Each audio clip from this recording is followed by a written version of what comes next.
கர்த்தருடைய பரிசுத்த நாமத்துக்கு மகிமை உண்டாவதாக. Glory be to the holy name of the Lord. நியாயாதிபதிகள் 11ஆம் அதிகாரம் 30-31 வசனங்களை வாசிக்கலாம். Judges chapter 11 verses 30 and 31. அப்பொழுது யெப்தா கர்த்தருக்கு ஒரு பொருத்தனையை பண்ணி, தேவரீர் அம்மோன் புத்திரரை என் கையில் ஒப்பு கொடுத்தால் நான் அம்மோன் புத்திரரிடத்திலிருந்து சமாதானத்தோടെ திரும்பி வரும்போது என் வீட்டு வாசற்படியிலிருந்து எனக்கு எதிர்கொண்டு வருவது எதுவோ அது கர்த்தருக்கு உரியதாகும், அதை சர்வாங்க தகன பலியாக செலுத்துவேன் என்றான். கர்த்தருடைய பரிசுத்த நாமத்துக்கு மகிமை உண்டாவதாக. Glory be unto the holy name of the Lord. யெப்தா ஒரு பொருத்தனை பண்ணுகிறதை நாம் பார்க்கிறோம். We find that Jephthah made a vow. இன்றைய மெசேஜ் பொருத்தனை. Today's message is a vow. உலக மனிதர்கள் இன்றைக்கு பல விதங்களிலே பொருத்தனைகளை பண்ணுகிறார்கள். The worldly people make many vows in different ways. முழு உலகத்திலும் இருக்கிற எல்லா மார்க்கத்தாரும் பொருத்தனை என்பதை தங்களுடைய வாழ்க்கையிலே அவர்கள் அபியாசப்படுத்துகிறார்கள். People of different religion in the whole world, they make this vow as a practice in their life. சில மார்க்கங்கள் பொருத்தனைகளை வலியுறுத்துகிறது. Certain religions give importance to this vow. வேதத்தில் பழைய ஏற்பாட்டிலும் புதிய ஏற்பாட்டிலும் பார்க்கும் பொழுது அநேகருடைய பிரதிஷ்டைகளை பற்றி நாம் பார்க்கிறோம். In the Old Testament as well as in the New Testament, we read about the vows that were made by many. தமிழ்ல பொருத்தனை, பிரதிஷ்டை, தீர்மானம், உடன்படிக்கை, ஏற்பாடு, நேர்த்திக்கடன் இதெல்லாமே ஒரே வார்த்தையினுடைய அனுபவங்கள் தான். All these terms that are mentioned in Tamil give the same experience, that is the vow. ஒவ்வொரு மார்க்கமும் ஒவ்வொரு விதத்துல சொல்லும். Each religion gives a different explanation on the same. இந்துக்கள் அதை நேர்த்திக்கடன் என்று சொல்லுவார்கள். The Hindus call it as a vow or an oath. Bible அதை பொருத்தனை என்று சொல்லுகிறது. The Bible calls it as a vow. இங்கே ஒரு மனிதன் ஒரு பொருத்தனை பண்ணுகிறான். Here a man, he makes a vow. இங்க இருக்கிற நீங்கள் கூட பொருத்தனை பண்ணி இருக்கலாம். You who are present here can also would have made a vow. கடந்த காலங்களிலே உங்களுடைய தேவைகள் சந்திக்கப்படாமல் இருக்கும் பொழுது சில பொருத்தனைகளை நீங்கள் பண்ணுவீர்கள். In the past days when your needs were not being met, you would have made a vow. வியாதி படுக்கையிலே அநேகர் பொருத்தனை பண்ணுகிறார்கள். In your sick bed, many would have made a vow. வேலை கிடைக்கலன்னா பொருத்தனை பண்ணுவாங்க. If you are unemployed, you will make a vow.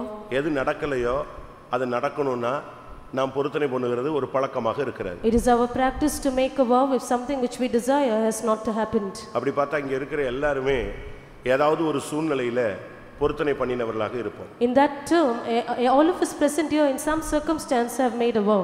இப்போ இன்னைக்கு இந்த காலை வேளையில் ஆண்டவர் நீங்கள் பண்ணின பொருத்தனைகளை உங்களுக்கு நினைப்பூட்ட விரும்புகிறார்.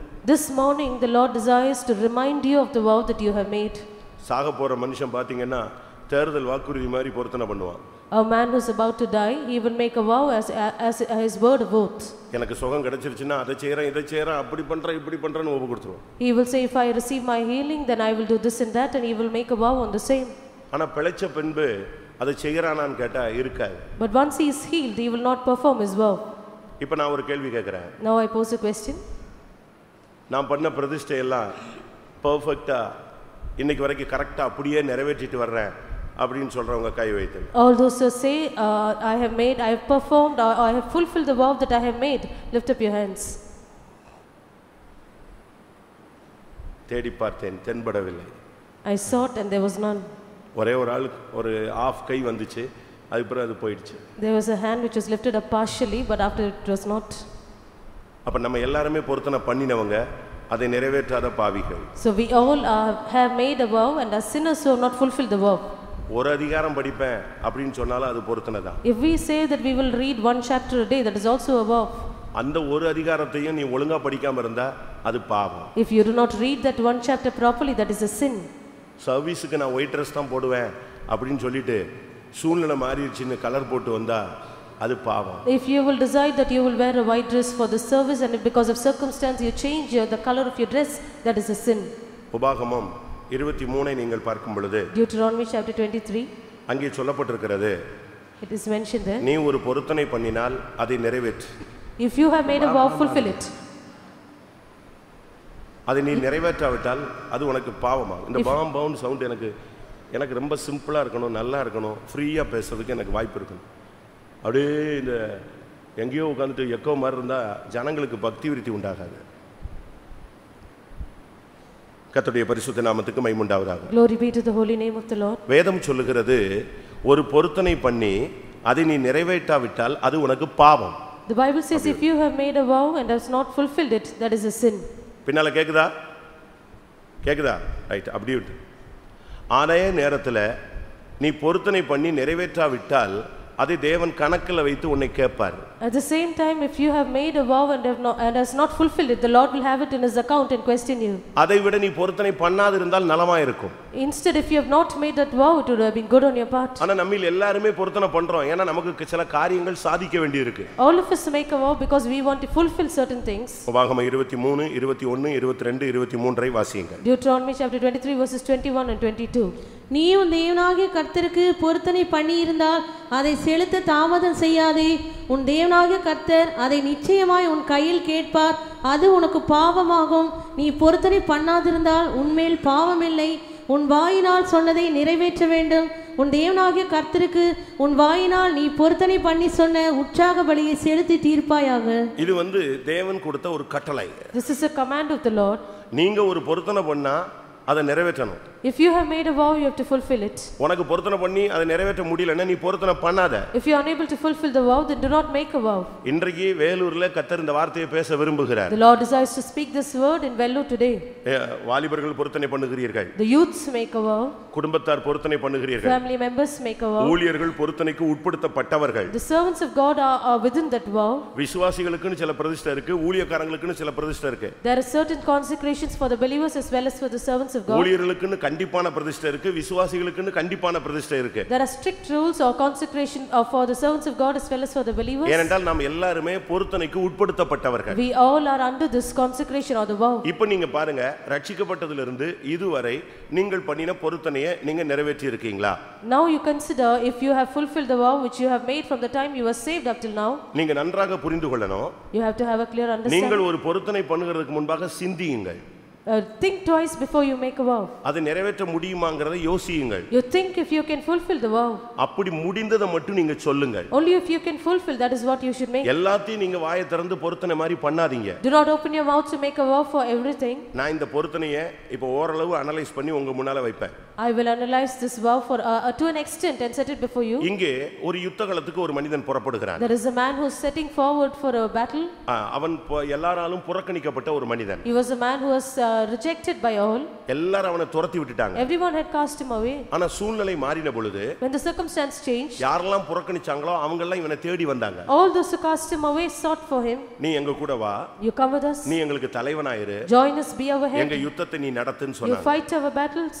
அவன் ஒத்துக்கிட்டான். He accepted. பட் அவனுக்கு உள்ள ஒரு பெரிய கலக்கம் இருந்துச்சு. But within him there was a great confusion. இந்த யுத்தத்துல ஜெயம் கிடைக்குமா? Will I be victorious in the battle? கிடைக்காதா? If not, ஒருவேளை நம்ம தோற்று போயிடுவோமா? perhaps if I will be defeated. அப்படி தோற்றுட்டா அதை விட கேவலம் ஒண்ணுமே கிடையாது. If I am defeated, there is no other disgrace. இவன் அப்படியே தேவனுடைய சன்னிதானத்துக்கு போறான். He went to the presence of God. இப்ப தேவ சந்நிதியில போய் now going to the presence of God, தன்னுடைய பிரச்சனைகளை எல்லாம் தேவ சமூகத்துல வைக்கிறான். He sets all his problems before the Lord. தன் இருதயத்தை அப்படியே தண்ணியை போல ஊத்துறான். He pours out his heart as water before the Lord. தன் பிரச்சனை எல்லாம் அப்படியே ஷேர் பண்றான். He shares all his problems to the Lord. அதே நியாயாதிபதிகள் 11ஆம் அதிகாரம் 11ஆம் வசனத்தை வாசிக்கலாம். Judges 11 verse 11. அப்பொழுது எப்தா கீலேயாத்தின் மூப்பரோடே கூட போனான். ஜனங்கள் அவனை தங்கள் மேல் தலைவனும் சேனாபதியுமாய் வைத்தார்கள். எப்தா தன் காரியங்களை எல்லாம் மிஸ்பாவிலே கர்த்தருடைய சந்நிதியிலே சொன்னான். தான் காரியத்தை எல்லாம் கர்த்தருடைய சமூகத்துல சொல்லிக்கிட்டே இருந்தான். Jephthah uttered all his words before the Lord in the presence of God. ஆண்டவரே, நான் இதுவரைக்கும் யுத்தம் பண்ணது இல்ல. Lord, I have not gone for the battle up till now. எனக்கு நல்ல பிராக்டீஸ் கிடையாது. I do not have good training. நான் ஊர் சுத்திக்கிட்டு இருந்தவன். I was wandering. நான் வீணரோடு சுத்தி கொண்டிருந்தவன். I was a man wandering with vain people. என் பிறப்பு அவ்வளவு தெய்வீகமானது அல்ல. My birth was not divine. But இப்போ நான் ஒரு யுத்தகளத்துக்கு வந்திருக்கேன். But now I have come to a battlefield. எல்லாரும் என்னை நம்புறாங்க. Everyone trusts on me. ஆனா எனக்கு ஜெயம் கிடைக்குமான்னு எனக்கு சந்தேகமா இருக்கு. But I doubt if I will be victorious. எல்லா பிரச்சனையும் சொல்லிட்டான். He told all his problems. இப்ப சொல்லிட்டு யுத்தகளத்துக்கு புறப்படும்போது, when he mentioned all his problems and proceeded for the battle, அவனுக்குள்ள ஒரு உதிக்கிறது. there was something, an instinct within him. ஒரு பொருத்தனை பண்ணலாமே. Let us make a vow. அவன் என்ன பொருத்தனை பண்ணா? What was his vow? ஒருவேளை நீர் எனக்கு ஜெயம் கொடுத்தால், perhaps if you will give me the victory, ஜெயம் கொடுத்ததுக்கு அடையாளமாக, as a sign for this victory, நான் திரும்பி வரும்போது, when I shall return, என் வீட்ல இருந்து எது எனக்கு எதிர வருதோ, whichever comes confronts me from my house, அதை உமக்கே கொடுத்துறேன். I will give it back to you. என்ன நினைப்புல சொன்னா? What was his thought? என்ன மைண்ட்ல சொல்லிருப்பான்னு நினைக்கிறீங்க? What was his mind at the time? நான் திரும்பி வரும்போது ஆடு வரும், maybe a goat or இல்ல a ஒரு lamb மாடு வரும், or an ox இல்ல ஒரு ஒட்டகம் வரும். or a camel might confront him. அப்படிதான் அவன் மைண்ட்ல ஓடிட்டு இருந்துச்சு. That was his mind. இல்ல எவனாவது ஒரு வேலைக்காரன் வருவான், இல்ல ஒரு வேலைக்காரி வருவா, A servant maid or a servant man.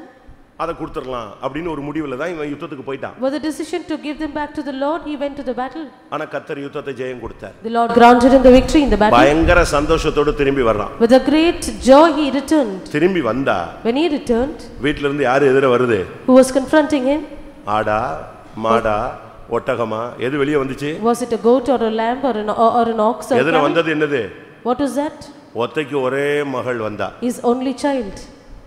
அவர் வாலிப பெண் டான்ஸ் ஆடிட்டு வெளியே வந்துட்டா, அப்பா ஜெயிச்சிட்டாருன்னு. She was a young girl who was dancing for the victory the father had wrought. அப்பா ஜெயிச்சிட்டாருன உடனே தம்பூர் எடுத்துட்டு அடிச்சிட்டு வந்தா, இவனுக்கு பைத்தியமே பிடிச்சிருச்சு. She had a timbrel in her hand because of the victory her father had got, and therefore he was confused. அவன் சட்டையெல்லாம் கிழிச்சிட்டான்.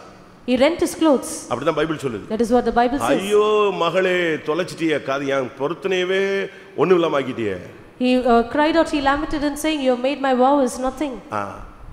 சரி, ஒரு வேலைக்காரனுடைய பொண்ணு வந்தா ஒப்பு கொடுத்துருவே.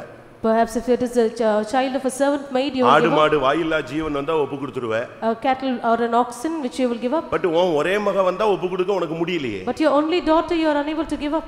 இன்னைக்கு अनेகர் இப்படி தான் இருக்கறோம். This is the state of many today. பொருத்தனை பண்றோம். We make a vow. ஆனா சூழ்நிலையை கர்த்தர் அனுகூலமாய் மாத்தும்போது ரொம்ப யோசிக்கிறோம். When the Lord makes a circumstance favorable, we think twice. இதுக்கு பைபிள் என்ன சொல்லுகிறது? What does the Bible say here? நீதிமொழிகள் 20:25 என்ன சொல்லுகிறது? Proverbs 20:25, what does it tell us?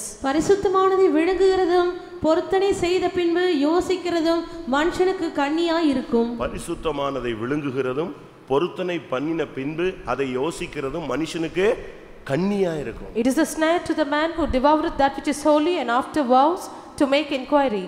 ஒருத்தர் வந்து மீசை எடுப்பேன்னு பிரதிஷ்டை பண்ணிட்டார். A person made a vow that he will remove his mustache. மீசையை எடுத்துட்டாரு. He removed it. அடுத்த நாள் ஆபீஸ் போனார். Very next day he went to his office. அவ்வளவு வேறு இவரை பைத்தியக்காரன் ஆக்கிட்டான். Everyone made him a crazy. அப்படி ஒரிஜினல் பொம்பளை மாதிரியே இருக்கு அப்படினா ஒருத்தன். They called him you look like a woman.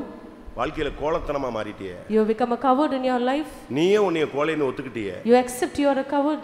அப்படினு அதுக்கு பிறகு பரியாசம் சீண்டல்கள் அதிகமாச்சு. People were mocking and scorning him. ஒரு 4 நாள் கழிச்சு பார்த்தா மறுபடியும் மெல்ல பாதி மீசை வந்துச்சு. ஒரு வாரத்துக்குள்ள ஃபுல் மீசை வந்துருச்சு. After 4 days he had a partial of his mustache, and within 1 week he had his mustache again. அப்போ இந்த பொருத்தனை எப்படிப்பட்டது? What kind of vow is this? நான் ஒன்னு சொல்றேன். I tell you one thing. பொருத்தனையே பண்ணாத. Do not make a vow. என்னுடைய பிரசங்கம் இப்படி தான் இருக்கும். That is how my message will be.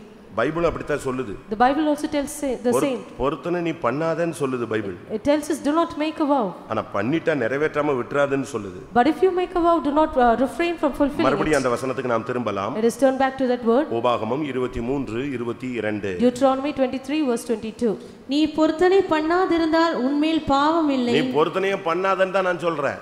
I tell you do not make a vow. அதுதான் நம்முடைய policy. That is our policy. தேவன் அத தான் சொல்றார். That is what the Lord says. நீ பொருத்தனை பண்ணாத. Do not make a vow. ஆனா பண்ணுனா நிறைவேற்றாம செத்தா கூட நீ அதை நிறைவேற்றணும். But suppose you made a vow, do not forbear from fulfilling it even if you die. திரும்பவும் சொல்லுகிறேன். I repeat my words. நீ பொருத்தனை பண்ணாத. Do not make a vow. பொருத்தனை பண்ணா நீ அதை நிறைவேற்றியே தீரணும். Suppose you make a vow, you have to fulfill it. அப்படி நிறைவேற்றாத பட்சத்தில் அது உனக்கு பாவமாகும். If you will forbear from fulfilling it, then it is a sin on your side. அப்படி நீ நிறைவேற்றாவிட்டால், if you do not fulfill, Bible என்ன சொல்லுகிறது? What does the Bible say? நீ அரை மனிதன். You are a half man. நீ முழு மனிதன் அல்ல. You are a partial man, you are not a full man. நீ ஒரு அரை மனிதன். You are a partial man. நீ தேவனுடைய கூடாரத்தில் வாசம் பண்ண முடியாது. You cannot dwell in the temple of God. சங்கீதம் 15:4 நீங்கள் பார்க்கும் பொழுது 15th Psalm verse 4. ஒன்று என்ன சொல்லுகிறது? What does it say? ஒன்றாம் வசனம் என்ன சொல்லுகிறது? Verse 1, what does it say? யார் கர்த்தருடைய கூடாரத்தில் தங்குவான்? Who shall dwell in the holy hill of the Lord? யார் உம்முடைய பரிசுத்த பர்வதத்தில் வாசம் பண்ணுவான்? Who shall dwell in the tabernacle of the Lord? ஆணையிட்டதில் 4ஆம் வசனம், ஆணையிட்டதில் தனக்கு நஷ்டம் வந்தாலும் தவறாதவன். He that sweareth to his own hurt and changeth not. அப்படி ஒருத்தன் தவறிவிட்டால் என்ன சம்பவிக்கும்? If a man will forbear, what will happen? இதை குறித்து யாக்கோபு என்ன பேசுகிறார்? What does James tell about this? ஒருவன் சொல் தவறிவிட்டால் if a man will miss in his word, அவன் அரை மனிதன். he is a partial man. யாக்கோபு 3:2. James chapter 3 verse 2. நாம் எல்லாரும் அநேக விஷயங்களில் தவறுகிறோம். ஒருவன் சொல் தவறாதவனானால் அவன் பூரண புருஷனும். ஒருவன் சொல் தவறாதவனானால் பூரண புருஷன். சொல் தவறிட்டா யார் அவன்? அரைகுறை மனிதன். If a man does not offend in his word, he is a perfect man. If he is offended, then he is a partial man. பொருத்தனை பண்ணாதீங்க. Do not make a vow. ஆனா பண்ணுனா என்ன வந்தாலும் நீ அதை நிறைவேற்றணும். Once you make a vow, then you have to fulfill it, come what may. ஒன்றை நீங்கள் கவனிக்க வேண்டும். One thing, pay attention. உன் வாயை திறந்து பொருத்தனை பண்ணிட்டேன்னா அதை அப்படியே தேவன் கேட்பார். Once you open your mouth to make a vow, the Lord will hear you. கர்த்தருக்கு பயந்தவர்கள் ஒருவரோடொருவர் பேசிக்கொள்வார்கள், கர்த்தர் அதை கவனித்து கேட்பார். They that fear the Lord shall speak one to another, and the Lord shall hearken to them. அது ஞாபக புத்தகத்தில் எழுதப்படும். It shall be written in the book of remembrance. நீங்க என்னெல்லாம் பொருத்தனை பண்ணிருக்கீங்கங்கறது இப்ப நான் நினைப்பூட்ட போறேன். I want to remind you of the vows that you have made. அதை நிறைவேற்றிட்டீங்களா இல்லையாங்கறதை நீங்க புரிந்து கொள்ளணும். You have to understand if you have fulfilled your vow. நிறைவேற்றா விட்டால் ஒரு சான்ஸ் இன்றைக்கு அதை ரினியூ பண்ண போறீங்க. If you have not fulfilled it, then one chance you are going to renew. இந்த சர்வீஸ், இந்த சர்மன் உன்னை அதுக்காக அழைக்கிறது. This message invites you for the same. நீங்கள் பொருத்தனை பண்ணிட்டு யோசிக்க கூடாது. Do not make a vow and think twice. இப்ப ஆண்டவர்ட்ட अनेகர் இப்படி தான் பொருத்தனை பண்றாங்க. Many make a vow with the Lord. காரியம் ஆகுற வரைக்கும் இயேசப்பா ஒரே இப்படி தான் இவன மாதிரி ஜெபிக்கிற ஆளே பார்க்க முடியாது. Until your things are accomplished, you will keep on calling on to the Lord. அதுக்கு பிறகு பார்த்தா இவனை காணவே காணோம். After which the person is not found. ஒரு சகோதரன் சொன்னாரு. There was one sister who said, இப்ப நீங்க ஒரு சகோதரனை பாத்தீங்களே அப்படினு கேட்டாரு. They asked about a brother who I just saw. 10:45க்கு கார்ல வரான் பாத்தீங்களா ஒரு விசுவாசியன்னு கேட்டாரு. He asked about the brother who had come at 10:45 for the service in his car. இவனை பத்தி உங்களுக்கு தெரியுமான்னு கேட்டாரு. Do you know about him? என்னன்னு கேட்டாரு. I asked him what? இதுக்கு முன்னால அவனுக்கு தொழில் கிடையாது, வருமானம் கிடையாது, வசதி கிடையாது, சைக்கிள்ல தான் வருவான். நீங்க பாத்தீங்கன்னா எல்லா கூட்டத்திலயும் அவனை பார்க்கலாம். ஏன்னா அவன் தான் பாய் போட்டு இங்க உட்கார்ந்திருப்பான். He had no business, he had no income, and therefore he would come by his bicycle. He would be in all meetings, he would lay the mats and he would be in the front. எப்படி brothers prayer வரைக்கும் பாய் போடுறது யார்தான்? அவன்தான். He would lay the mats even for the brothers prayer. கர்த்தர் அவனுடைய தாழ்மையை நினைத்து பார்த்தார். The Lord remembered his low estate. ஆசீர்வதிச்சார். He blessed him. Develop ஆயிட்டான். He developed. இப்ப கூட்டத்துக்கு எத்தனை மணிக்கு வராரு? கார்லாம் கொடுத்துட்டாரு, பிசினஸ் ஓகோன்னு வந்துருச்சு. இப்ப எத்தனை மணிக்கு வராரு? His business flourished. சைக்கிள்ல வரும்போது 8:45க்கு வந்தவன் 8:30க்கு வந்து பாய் போட்டாளு. இப்ப கார்லாம் கொடுத்த உடனே எத்தனை மணிக்கு வராரு? 10:45க்கு. A person who came by the bicycle and laid the mats by 8:30 now is coming by the car at 10:45. ஆண்டவர் என்ன நினைப்புல கொடுத்திருப்பாரு? What is the thought in the Lord's mind?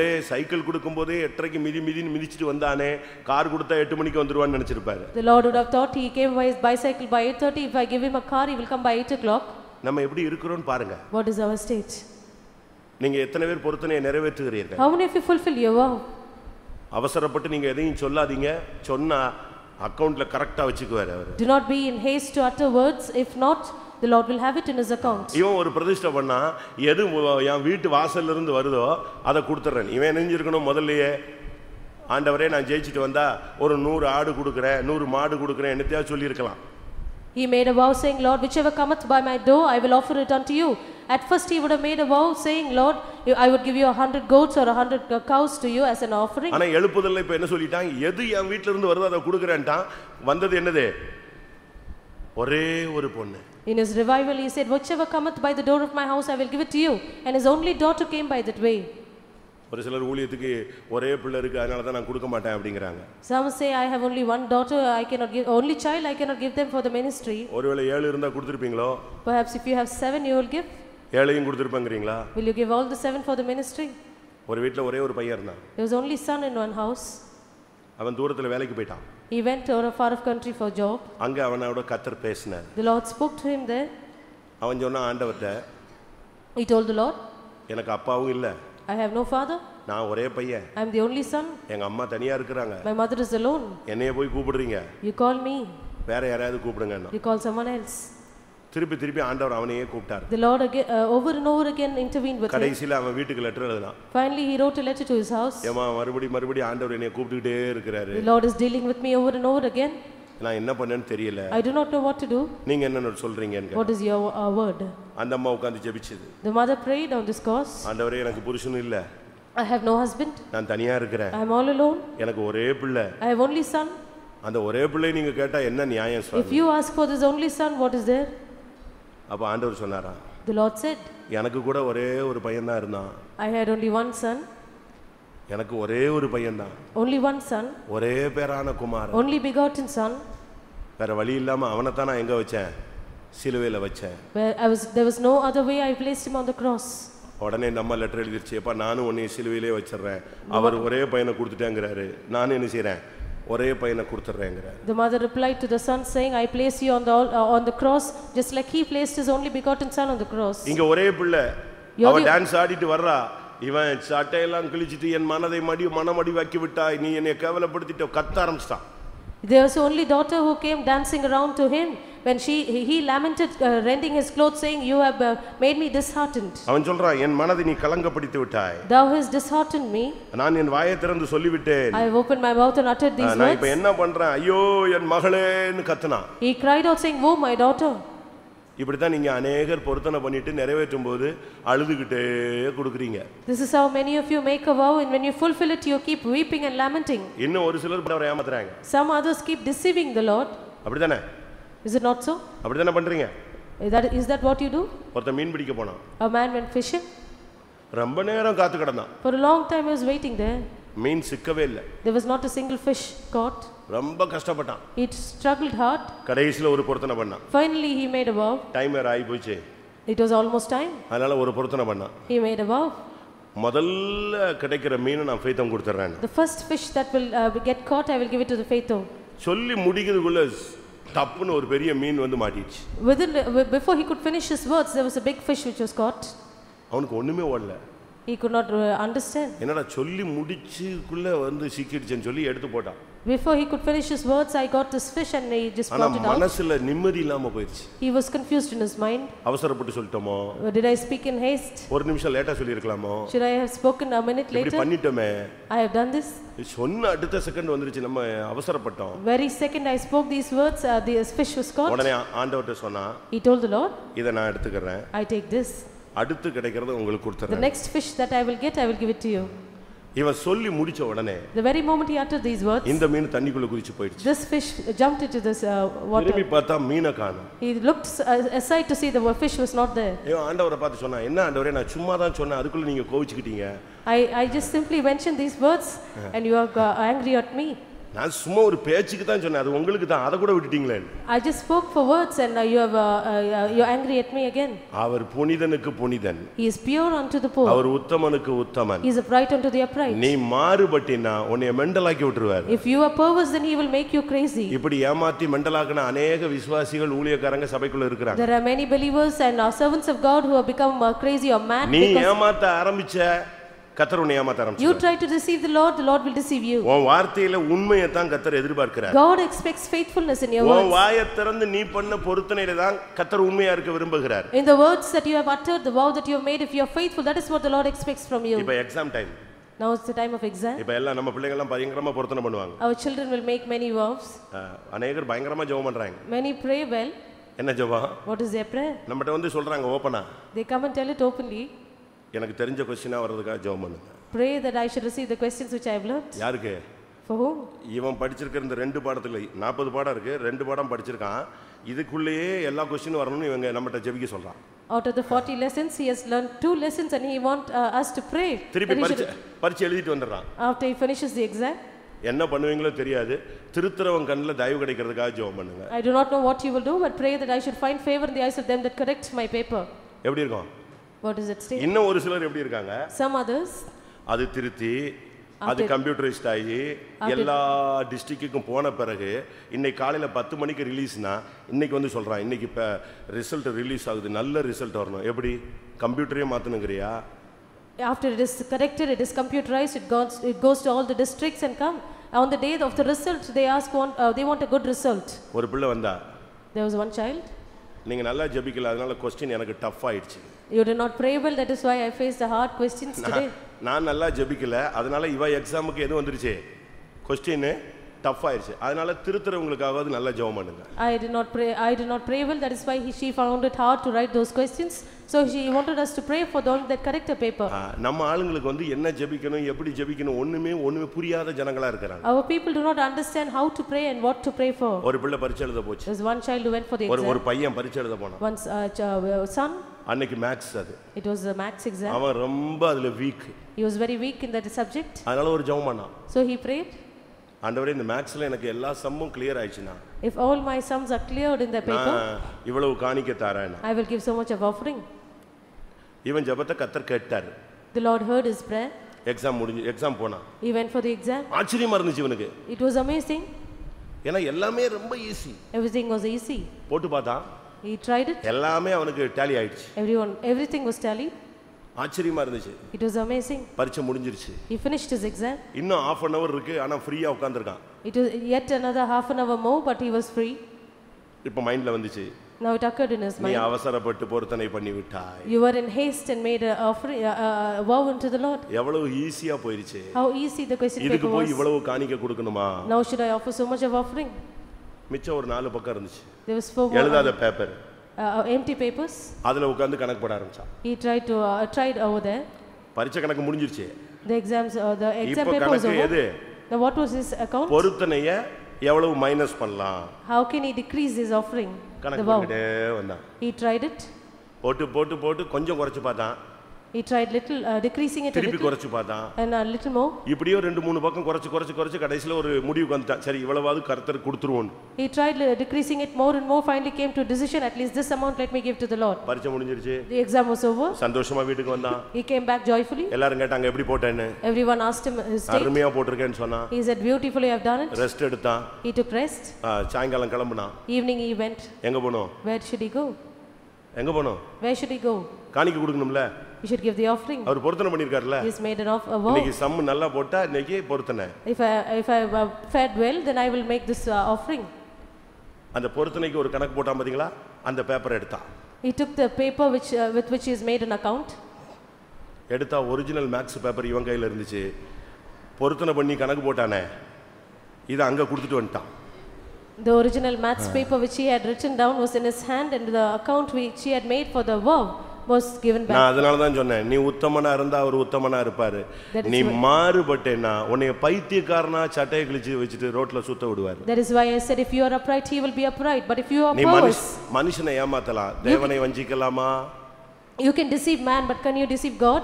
இப்போ உங்க அம்மா அப்பாவை ஏமாத்திடுவீங்க. You can deceive your parents. Pastor ரொம்ப ஈஸியா ஏமாத்திடுவீங்க. Very easily you can deceive the pastor. தெய்வத்தை நீ ஏமாத்தினேன்னா அவர் பின் பாயிண்ட் வச்சிருக்காரு கரெக்டா. அவர் எங்க உன்னை புத்தியினா மாத்தணுமோ அங்க புத்தியினா மாத்தி விட்டுருவார். If you try to deceive God, he has his point at the right point, he will make you foolish. இங்க யெப்தா ஜெயிக்கவே முடியாதுங்கற நிலவரத்துல இருந்தவனை கர்த்தர் ஜெயிக்க வைத்த பிறகு இப்ப பொருத்தனையை நிறைவேற்றுகிறது அவனுக்கு பெரிய போராட்டமாக இருந்தது. Here Jephthah was found in a defeated state, but when he made a vow to the Lord, now the Lord gave him the victory, and now he finds it hard to fulfill his vow. எந்த பொருத்தனை பண்ணினாலும் அது உன் மேலேயே தான் இருக்கும். Whichever vow you have made, it is upon you. 20 வருஷம் 40 வருஷம் போனாலும் உன் பொருத்தனை உன்னை விட்டு போகவே போகாது. 20 years may roll by, 40 years may roll by, but the vow is not removed from you. 56ஆம் சங்கீதம் 12ஆம் வசனம் சொல்லுகிறது, நீ பொருத்தனை பண்ணினால் அது உன் மேல் இருக்கும். 56 Psalm verse 12 says, if you have made a vow, it is upon you. 61ஆம் சங்கீதம் 5ஆம் வசனம் என்ன சொல்லுகிறது? 61st Psalm verse 5 says, நீ பொருத்தனை பண்ணினால் தேவன் அதை கேட்கிறார். you have made a vow, the Lord hears you. ஒரு சிலர் சொல்லுவாங்க, கர்த்தாவே இன்னைக்கு எனக்கு ஜுரம் சுகமாயிச்சுனா அடுத்த வாரம் சாட்சி சொல்றேன். Some people will make a vow saying, Lord, if I am well today from my fever, then I will testify the next week. இருக்கிறதுலயே சிம்பிளான பொருத்தனை இதுதான். The most simple vows of all that you can make is this. நான் சபையில எழும்பி சாட்சி சொல்லுவேன். I will stand up and testify in the church. ஆனா நீங்க பாருங்க ரொம்ப பேர் சொல்றது இல்ல. But many do not testify. இந்த ஜுரம் போய் அது டைபாய்டா வந்த பிறகு தான் வந்து சாட்சிக்கு வருவான். Only after the fever leaves you and returns as typhoid, you will testify. ஜுரம் போனதுக்கு வந்து சாட்சி சொல்லாம ஓடி போயிட்டு திருப்பி 10-15 நாள் 21 நாள் மலேரியா அடிச்ச பிறகு கர்த்தருக்கு ஸ்தோத்திரம் முன்னாலேயே வந்துச்சு நான் சாட்சி சொல்லல. இப்படி எல்லாம் நீங்க சபையில ரொம்ப பேரை பாப்பீங்க. You can find many people who testify saying, when I had fever I wanted to testify but I did not, but now I was down with malaria and now I testify. 22ஆம் சங்கீதம் 25ஆம் வசனம் சொல்லுகிறது, மகா சபையில் நான் என் பொருத்தனைகளை செலுத்துவேன். 22nd Psalm verse 28 says, I will offer my vows in the great congregation. இன்றைக்கு நம்ம எத்தனை பேர் பொருத்தனை பண்றோம்? How many of us make a vow today? பொருத்தனை பண்ணி எத்தனை பேர் அதை நிறைவேற்றுகிறோம்? How many of us are able to fulfill our vows? நீ என்ன சொன்னியோ அதை அப்படியே செய்யணும். What you have uttered, you have to fulfill it. ஒரு சிலர் என்ன செய்றாங்க? Some others, what do they do? பொருத்தனை பண்ணுவாங்க. They will make a vow. அத ஒரு 15 கூரா போட்டுருவான். They will make it into 15 parts. அந்த சர்ச்சுக்கு to that church, அந்த மிஷனரிக்கு, to the missionary. அங்க ஒருத்தன் ஜெபம் நடத்துறான், There's one person conducting a இங்க ஒரு prayer. சபை நடக்குது, There's another church here. தியாகராஜபுரத்துல ஒரு சபை இருக்கு, Tyagarajapuram, கரசமங்கலத்துல ஒரு சபை இருக்கு. Karasamangalam there is a church. இப்படி கூறு போடுற ஒரு டீம் இருக்கு. There is also a team which makes into 15 parts. இன்னும் ஒரு சிலர் The others, எல்லா சபைகள் எல்லா மிஷனரி வந்தவன் போனவன் எல்லாருக்கும் கொடுக்குறான். they will give up offerings to all those who come and go. நான் அதை தப்புன்னு சொல்லல. I do not count it wrong. But பொருத்தனைன்னு ஒண்ணு பண்ணினால் If you have made a vow, மிஷனரிகளுக்கு சப்போர்ட் பண்ணுங்க. you can support the missionaries. ஏழை ஊழியர்களுக்கு உதவி செய்யுங்கள். You can also help the poor servants இயேசுவின் of God. நாமத்தை உச்சரிக்கிறவனுக்கு உதவி செய்யுங்கள். Everyone who utters the name of Jesus, you can help them. But அது பொருத்தனையோடு இணைந்தது அல்ல. That is not related with your vow. உன்னுடைய காணிக்கையை கண்ட இடங்களில் நீ செலுத்தக்கூடாது. Do not give up your offering in every place that you find. தேவன் சொல்ற ஒரு இடத்துல நீ அதை The செலுத்துவாயாக. only place which God tells you, offer it. உபாகமம் 12ஆம் அதிகாரத்தை பார்க்கும் பொழுது Deuteronomy chapter 12. அங்க என்ன சொல்லுகிறது What does it say வேதவசனம்? there?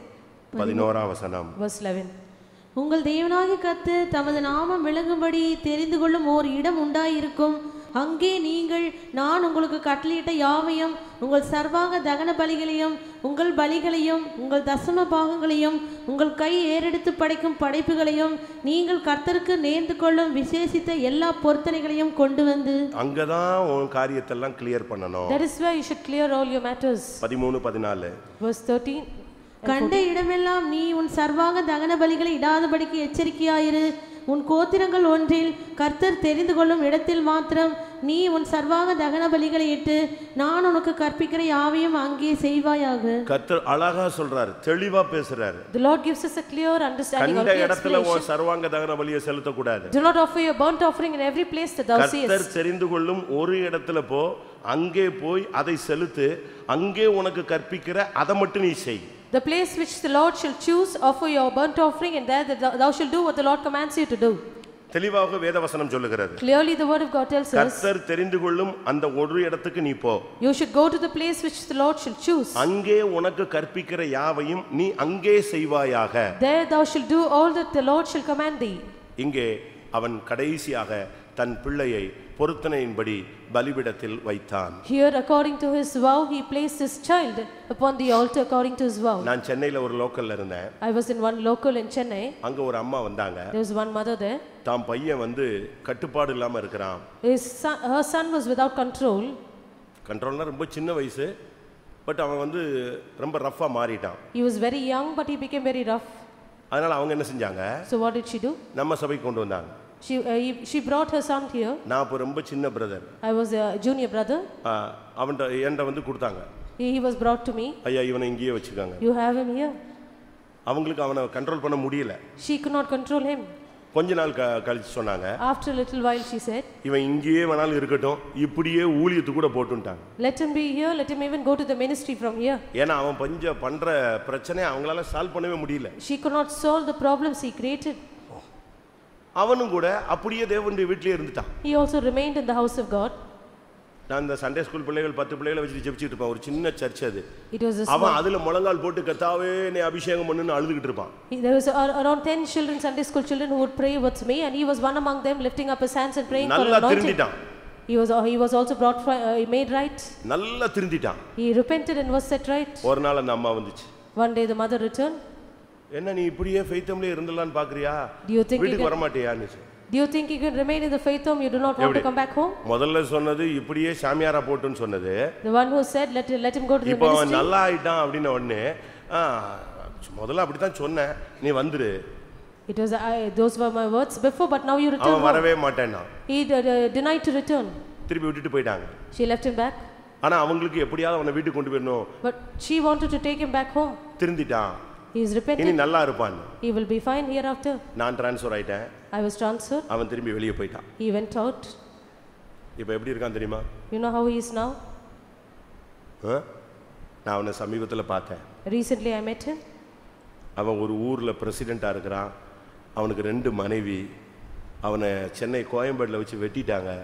நடக்க முடியாம பயங்கர பாதுகாப்பு கொடுத்து அவனை இப்போ வழி நடத்திட்டு இருக்காங்க. He is a president of a particular village. He has 2 wives and he was being smitten at Coimbatore. Now he is unable to walk. He has great protection now. இன்னைக்கு பாத்தீங்கன்னா அவன் ஒண்ணுமே இல்ல. அழகா இருக்கான். அவனுக்கு ரவுடிகள் எல்லாம் பாதுகாப்பு கொடுக்கறாங்க. பட் ரட்சிப்பு இல்லாமல் ஏதோ ஒரு சர்ச்சில் போயிட்டு வீட்டுக்கு மேலே ஒரு சர்ச்சு வச்சுக்கிட்டு இவனுக்கு 2 ஒய்ஃபு வீட்டுக்கு மேலே சர்ச்சு இப்போ இப்படி தான் அவன் லைஃப் போய்கிட்டு இருக்கு. Today he has protection because of rowdies. நீங்கள் யோசிச்சு பாருங்க. You can think now. நம்முடைய நிலவரம் எப்படி இருக்கிறது? What is our state? நான் இதெல்லாம் இவ்வளவு இன்சிடென்ட் வரிசையாக கதையை சொல்லிக்கிட்டே வரேனே, இங்கே இருக்கிற உங்களில் அநேகர் இப்படிப்பட்டவர்கள். I tell all these incidents one by one because many of you here are also in the state. உங்களுடைய பொருத்தனையின்படி உங்களுடைய பிள்ளைகளை ஒப்புக் கொடுக்காதவர்கள். Those who are not given up your children according to the vow that you made. பிள்ளை சாக போகுதுன்னா ஊழியத்துக்கு போட்டுங்கிறது, பழச்ச உடனே கல்யாணத்தை கட்டி வச்சிடுறது. If the child is about to die, you will ask him to go to the ministry, but once he is alive, then you will say let him get married. வேலை கிடைச்சா கர்த்தருக்காக அதை செய்வேன் இதை செய்வேங்கிறது, வேலை கிடைச்ச பிறகு கர்த்தரையே விட்டுறது. Once you have a job, you will say I will do this and that for the Lord, but once you receive a job, you will forget all that. இவன் நினைச்சான் ஏதோ ஆடு மாடு வரும்னு, இப்ப பிள்ளை வந்துருச்சு உட்கார்ந்து அழுகுறான். He thought there will be some cattle or oxen which will confront him, but his own child. நீங்கள் என்ன பொருத்தனை பண்ணி இருக்கிறீர்கள்? What vow have you made? நீ பண்ணின பொருத்தனையை கர்த்தர் கணக்கில் வச்சிருக்கிறார். God has an account the vow that you have made. இன்னைக்கு நமக்கு எல்லாருக்கும் பிரச்சனை வந்த உடனே திருப்பி ஆண்டவர் நோக்கி கூப்பிடுறோம். When we have problems, we all seek the Lord. நமக்கு எல்லாருக்கும் பிடிச்ச வசனம் என்னது? What is the most beautiful word we all ஆபத்து காலத்தில் என்னை நோக்கி கூப்பிடு. Call unto me in the day of trouble. அந்த வசனம் தொடக்கம் இல்ல, அதுக்கு முன்னால ஒரு வசனம் இருக்கு, அதனுடைய ஜாயிண்டிங் தான் இந்த வசனம். There is one preceding verse which is joined for this word. நமக்கு எல்லாருக்கும் பிடிச்ச வசனம் ஆபத்து காலத்தில் என்னை நோக்கி கூப்பிடு, நான் உன்னை விடுவிப்பேன், நீ என்னை மகிமைப்படுத்துவாய். இதெல்லாம் ரொம்ப பிடிச்ச வசனம். அதுக்கு மேல ஒன்னு இருக்கு, உன்னதமானவருக்கு உன் பொருத்தனைகளை செலுத்தி ஸ்தோத்திர பலி இட்டு பின்னால போய் ஆபத்து காலத்துல என்னை நோக்கி கூப்பிடு. பொருத்தனையை நிறைவேற்றாம ஆபத்து காலத்துல என்னை நோக்கி கூப்பிட்டா உனக்கு பதில் கிடைக்காது. There's one preceding verse to this word which says call unto me in the day of trouble, which says offer up your vows to the most high, and after which call unto me in the day of trouble. 50ஆம் சங்கீதம் 13:14 இந்த வசனம் சொல்லப்பட்டிருக்கிறது. 50th Psalm verses 13 and 14, these verses are mentioned. கர்த்தருடைய பரிசுத்த நாமத்துக்கு மகிமை உண்டாவதாக. Glory be to the holy name of the Lord. நம்மில் எல்லாரும் பிரச்சனை உச்சகட்டத்துக்கு வந்தாதான் நம்ம பிரதிஷ்டை பண்றோம். All of us consecrate or we make a vow only if our problems come to the heights.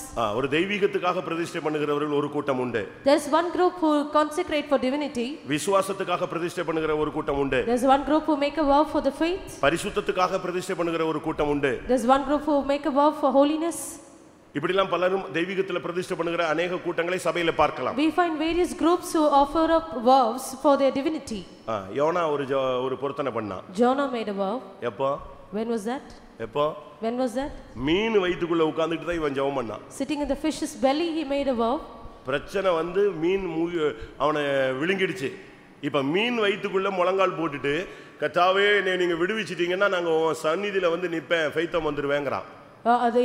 He knelt down in the belly of the fish and he made a vow saying, Lord, if you will deliver me, I will be in your presence. ட்ரிச்சில ஒரு பையன் இருந்தான். There's one boy in Trichy. விசுவாசி பையன். A believer. பண்றதெல்லாம் rowdy மோசமானது. He was a very mischievous boy. எத்தனையோ case. There were many cases on him. ஒரு நாள் ஒரு இன்ஸ்பெக்டர் அவனை கூப்பிட்டு There's one inspector who called him once. வாய்க்குள்ள ரிவால்வரை வச்சான். He placed the revolver in his mouth. ஒரே ட்ரிக்கர் தான், அடிச்சனா தலை செதறி போயிடும். He said, if I will trigger it, then your head will scatter. இனிமே நான் உன்னை திருச்சில பார்க்க கூடாது. Henceforth I shall not find you in Trichy. ஓடியே போயிடுன்னு சொன்னான். He said, run away. யாரு? Who was that? பாவி அல்ல, யாருடைய பையன்? Whose son was ஒரு he? விசுவாசியுடைய பையனுக்கு ஒரு இன்ஸ்பெக்டர் வான் பண்றான், வாய்க்குள்ள ரிவால்வர் வச்சிட்டு தெரிச்சிரும், மூளைகளெல்லாம் தெரிச்சிரும், ஓடி போயிரு. இந்த ஊர்லயே உன்னை நான் நின்னு பார்த்தேன்னா பாரு. These were the words of warning to the son of a believer. It was not the son of a sinner. எப்படி இருக்கு நம்முடைய பிள்ளைங்களா? வேலூர் பிள்ளைங்களா எப்படி இருக்காங்க? How are children at Vellore? யோசிச்சு பாருங்க உங்க பிள்ளைங்களா எப்படி இருக்குன்னு. Consider how your children are. கடைசில அவன் ஓடி போயிட்டான். Finally he ran away. திருப்பி ஃபாரின்ல வேலைக்கு போனான். He went for a job abroad. அங்க ஷிப்ல வேலை கிடைச்சது. He got a job in the ship. ஒரு நாள் அந்த ஷிப் ஒரு சின்ன ஷிப் அது புயல்ல மாட்டிக்கிச்சு. It was a small ship which got caught in a tempest. சாவு நிச்சயம்ங்கிறது வந்துருச்சு. He knew that death was certain. இவன் போய் கப்பல் கேப்டனை பார்த்தான். He went to the captain. பிழைப்போமான்னு. Will we live? அவன் சொன்னா சாவ போறோம், போ தள்ளி போன்னு சொல்லிட்டான். He said we are going to die, you get away. Final.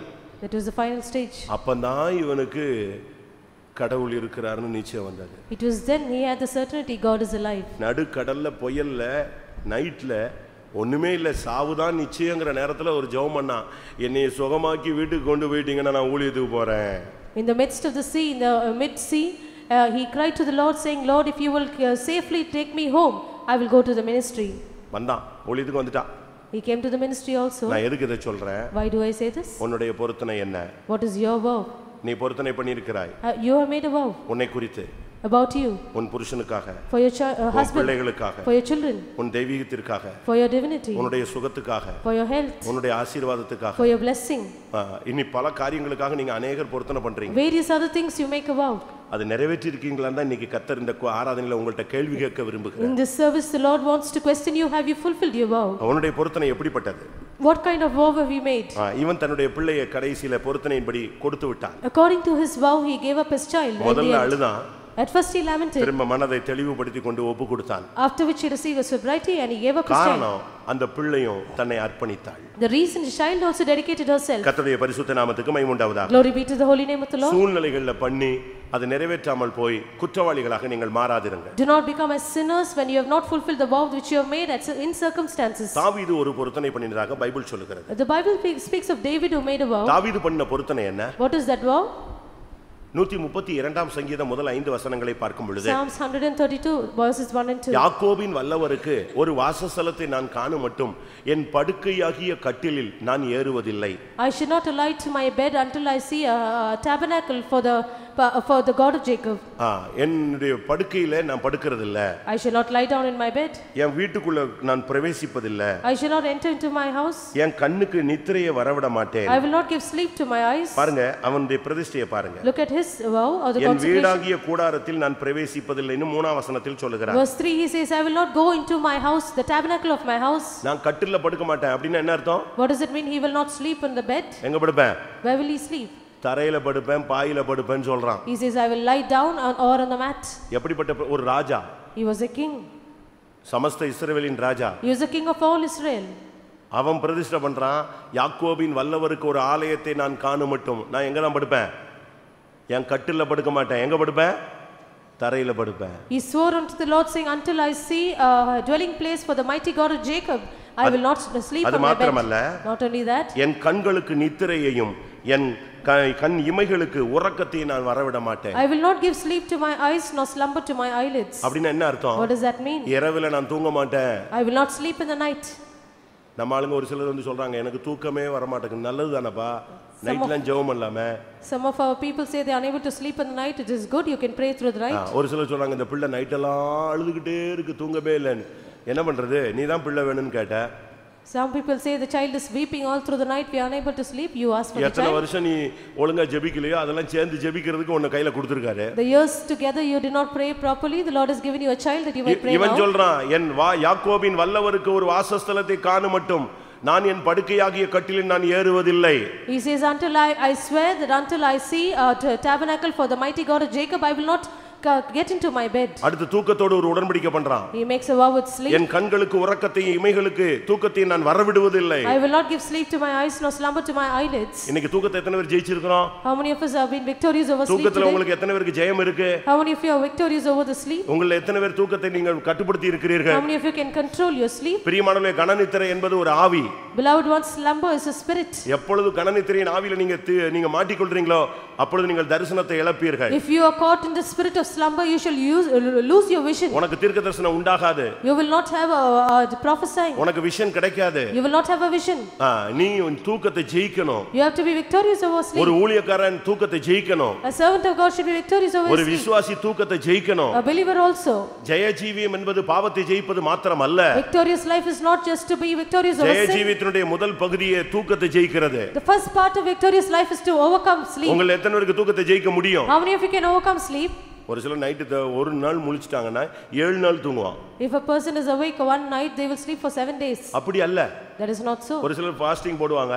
ஃபாஸ்டிங்க்கு முன்னாலயும் நல்லா சாப்பிடுறது, ஃபாஸ்டிங் முடிஞ்ச பிறகு நல்லா சாப்பிடுறது. அதுல என்ன பிரயோஜனம்? They will eat well before fasting and after fasting. What is the use there? நான் அத பின்னால உங்களுக்கு பேசுறேன். I will speak to you later. முதலாவது யாக்கோபின் வல்லவருக்கு ஒரு வாசஸ்தலத்தை காண மட்டும் என் பெட்ல நான் ஏற மாட்டேன், மெத்தையில படுக்க மாட்டேன். என் கட்டில்ல படுக்க மாட்டேன். Until I see a tabernacle for the mighty God of Jacob I will not sleep in my bed. உன்னுடைய ஜீவியம் ஒரு ஆலயமாய் மாறும் வரை நீ பிரதிஷ்டைக்கு உன்னை ஒப்பு கொடுக்க வேண்டும். எளிமையின் ஜீவியத்துக்கு உன்னை சமர்ப்பிக்க வேண்டும். Until your life becomes a temple for the Lord you have to give your life unto a poor life or a simple life. அடுத்து அவனுடைய ஜெபம். Next is prayer. தாவீதுனுடைய ஜெபம் எப்படிப்பட்டது? What is the prayer of David? ஒரே நேரம் ஒரு நாள்ல 7 தரம் ஜெபிச்சிட்டே ஸ்தோத்திரம் பண்ணிட்டே இருப்பான். He will keep praising God 7 times a day. அந்தி சந்தி மத்தியான வேளைகளில் தேவனை நோக்கி முறையிடுவான். He will praise God or cry unto the Lord in the morning, evening and midday. உங்க பிரேயர்ல உங்களுக்கு பொருத்தனை எப்படி இருக்கு? What is your vow in your prayer life? வேதம் என்ன சொல்லுகிறது? What does the Bible say? 55ஆம் சங்கீதம் 17ஆம் வசனத்தை பார்க்கும் பொழுது 55th Psalm verse 17.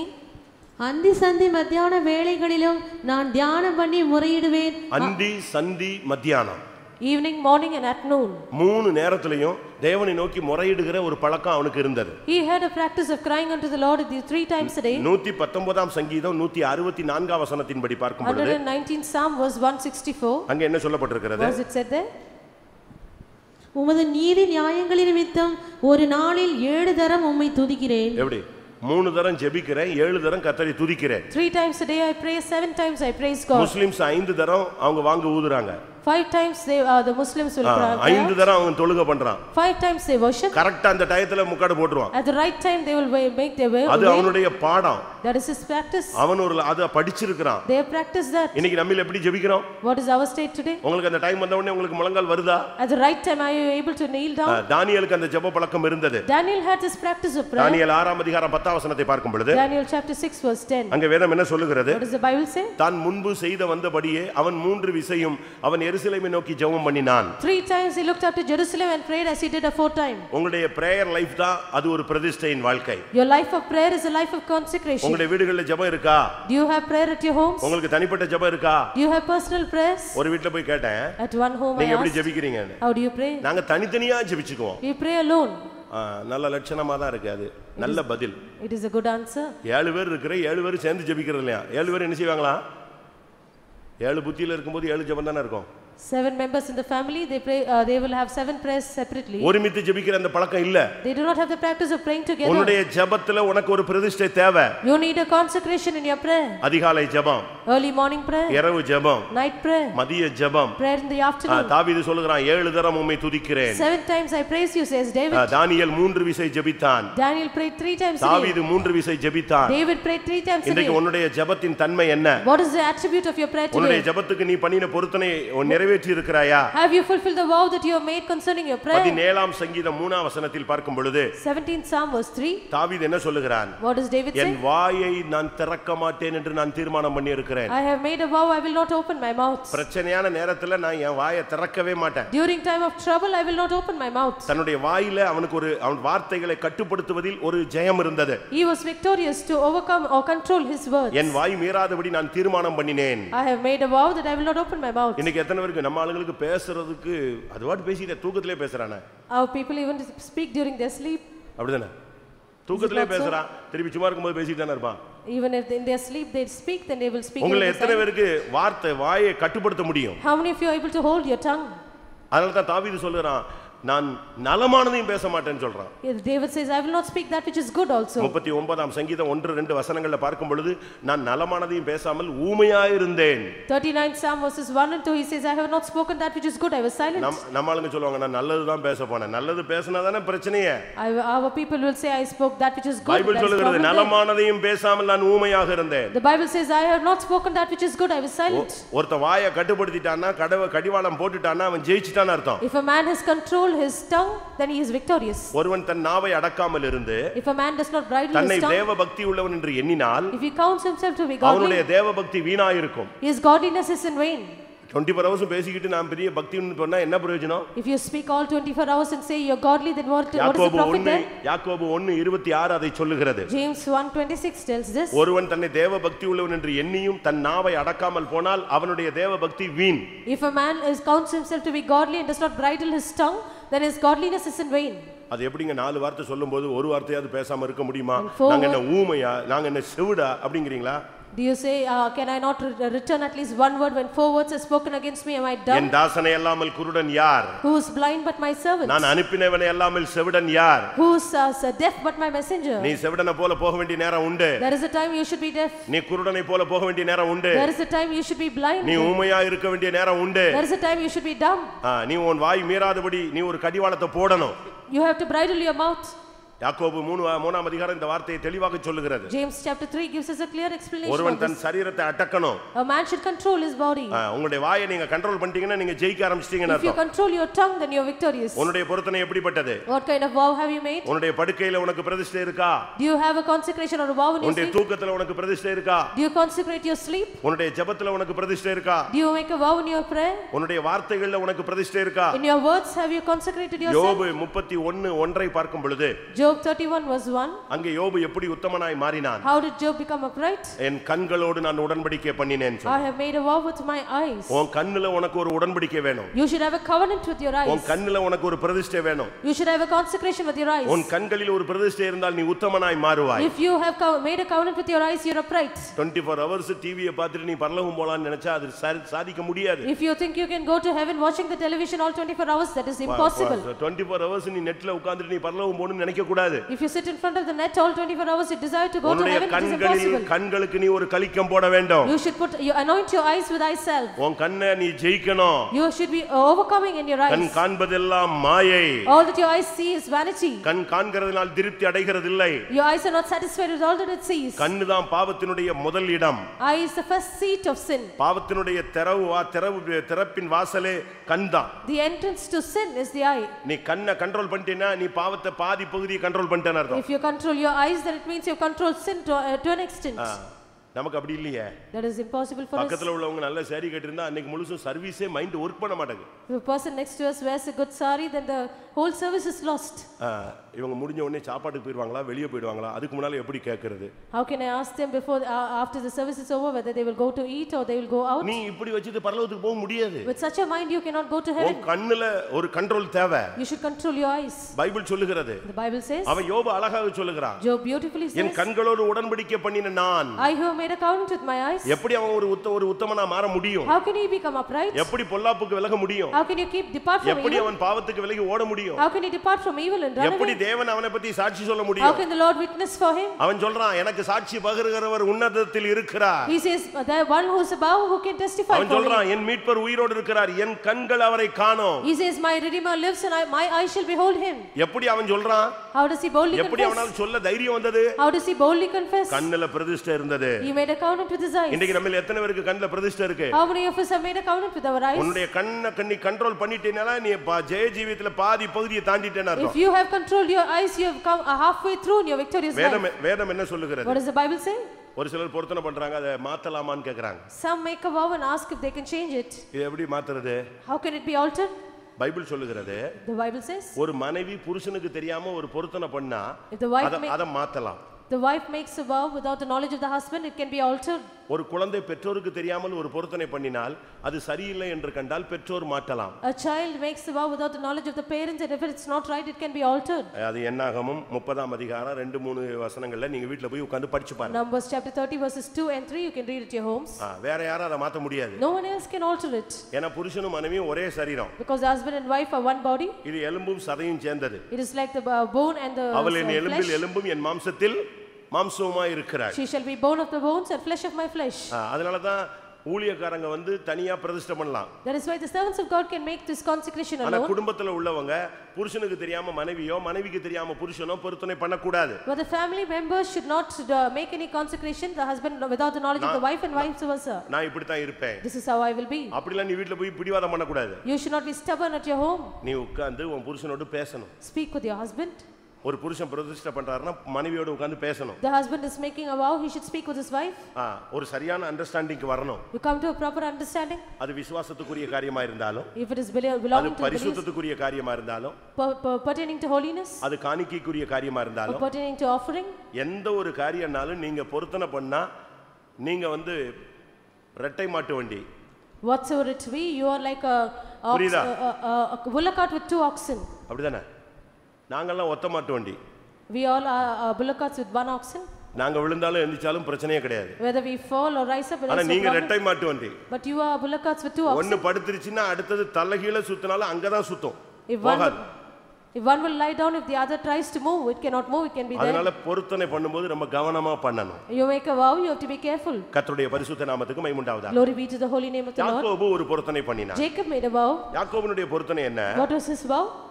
அவங்க அப்பாட்ட இருந்து கொஞ்சம் ஏமாத்தி ஆசீர்வாதத்தை வாங்கிட்டான். He deceived his father, received a blessing. அண்ணன்ட்ட ரொம்ப டெக்னிக்கலா ஆசீர்வாதத்தை வாங்கிட்டான். Being very technical, he received the blessing of his brother. ஆசீர்வாதத்தை வாங்கினானே தவிர அதை அனுபவிக்க கொடுத்து வைக்கல. He just received the blessing, but he was not given enough to experience. ஆசீர்வாதத்தை வாங்கின அன்னைக்கே அவனை துரத்தி விட்டாங்க. The very day he received the blessing, he was driven out. என்ன நடந்துச்சு? What happened? யாக்கோபு அவன் தன்னுடைய பதான் அராமுக்கு போகிறான். Jacob was heading towards Padan Aram. எப்படி போனானா? How did he go? பைபிள்ல இல்ல. It is not in the Bible. ஆனா அவன் புறப்படும்போது When he set forth, அவங்க அம்மா ஒரு ஒட்டகம் நிறைய அவனுக்கு திங்ஸ் கொடுத்தாங்க. his mother gave him things which was filling a camel. ஏன்னா அவதானே இந்த ஓடுறதுக்கு காரணம். Because she was the reason for him to be driven out. அடுத்து ஒரு கழுதை நிறைய பொதி ஏத்துனாங்க. As full of things. எங்க போகுது வண்டி? Where is it heading to? தங்க அண்ணன் வீட்டுக்கு போகுது. His uncle's house. அதுக்காக அனுப்பி விட்டா. She sent him there. இத ஒருத்தன் வந்து ஏசாட்ட சொன்னான். One person made it mention to Esau. உன் தம்பி ஒண்ணும் ஓடி போல. Your brother is not run away. எப்படி தான் போறான்? How is he gone? Well செட்டில்டா தான் போறான். He's gone there well settled. ஏசா என்ன பண்ணான் தெரியுமா? You know what Esau did? கொஞ்சம் வெளியே போற வரைக்கும் அமைதியா இருந்துட்டு பின்னால போய் கழுதையோட எல்லாத்தையும் புடிங்கிட்டு வந்துட்டான். எல்லா அந்த ஒட்டகத்தையும் புடிங்கிட்டு வந்துட்டான். He waited until they went out of the place and he went behind them and pulled out the camel and the ass and brought it back. அனாதை.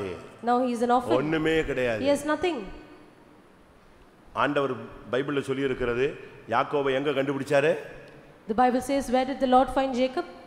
பாலும் ஊளையிடுகிற வனாந்தரமான இடத்தில் நான் யாக்கோபை கண்டுபிடித்தேன் என்று உபாகமம் 32:10 பேசுறார். 32nd chapter of Deuteronomy verse 10, the Lord says, I have found Jacob in a desolate and a howling wilderness. தனியா நிக்கறான். He is all alone. இப்போ ஆண்டவர்ட்ட பேசுறான். He speaks to the Lord. ஒரு ஏணி வைக்கப்பட்டிருக்கிறது. There was a ladder now. தேவதூதர்கள் ஏறி இறங்குறாங்க. The angels were ascending and descending. அப்படியே மிரண்டு போய் நிக்கறான். He was all threatened and கர்த்தர் சொல்றார் நான் உன்னை ஆசீர்வதிப்பேன். The Lord says, I will bless you. நான் உன்னை விட்டு விலகுவதும் இல்லை உன்னை கைவிடுவதும் இல்லை. I will not leave you nor forsake you. எல்லாம் பேசி முடிச்ச உடனே After the Lord spoke all these, இவன் ஒரு பொருத்தனை பண்ணான். now he makes a vow. என்ன பொருத்தனை? What is that?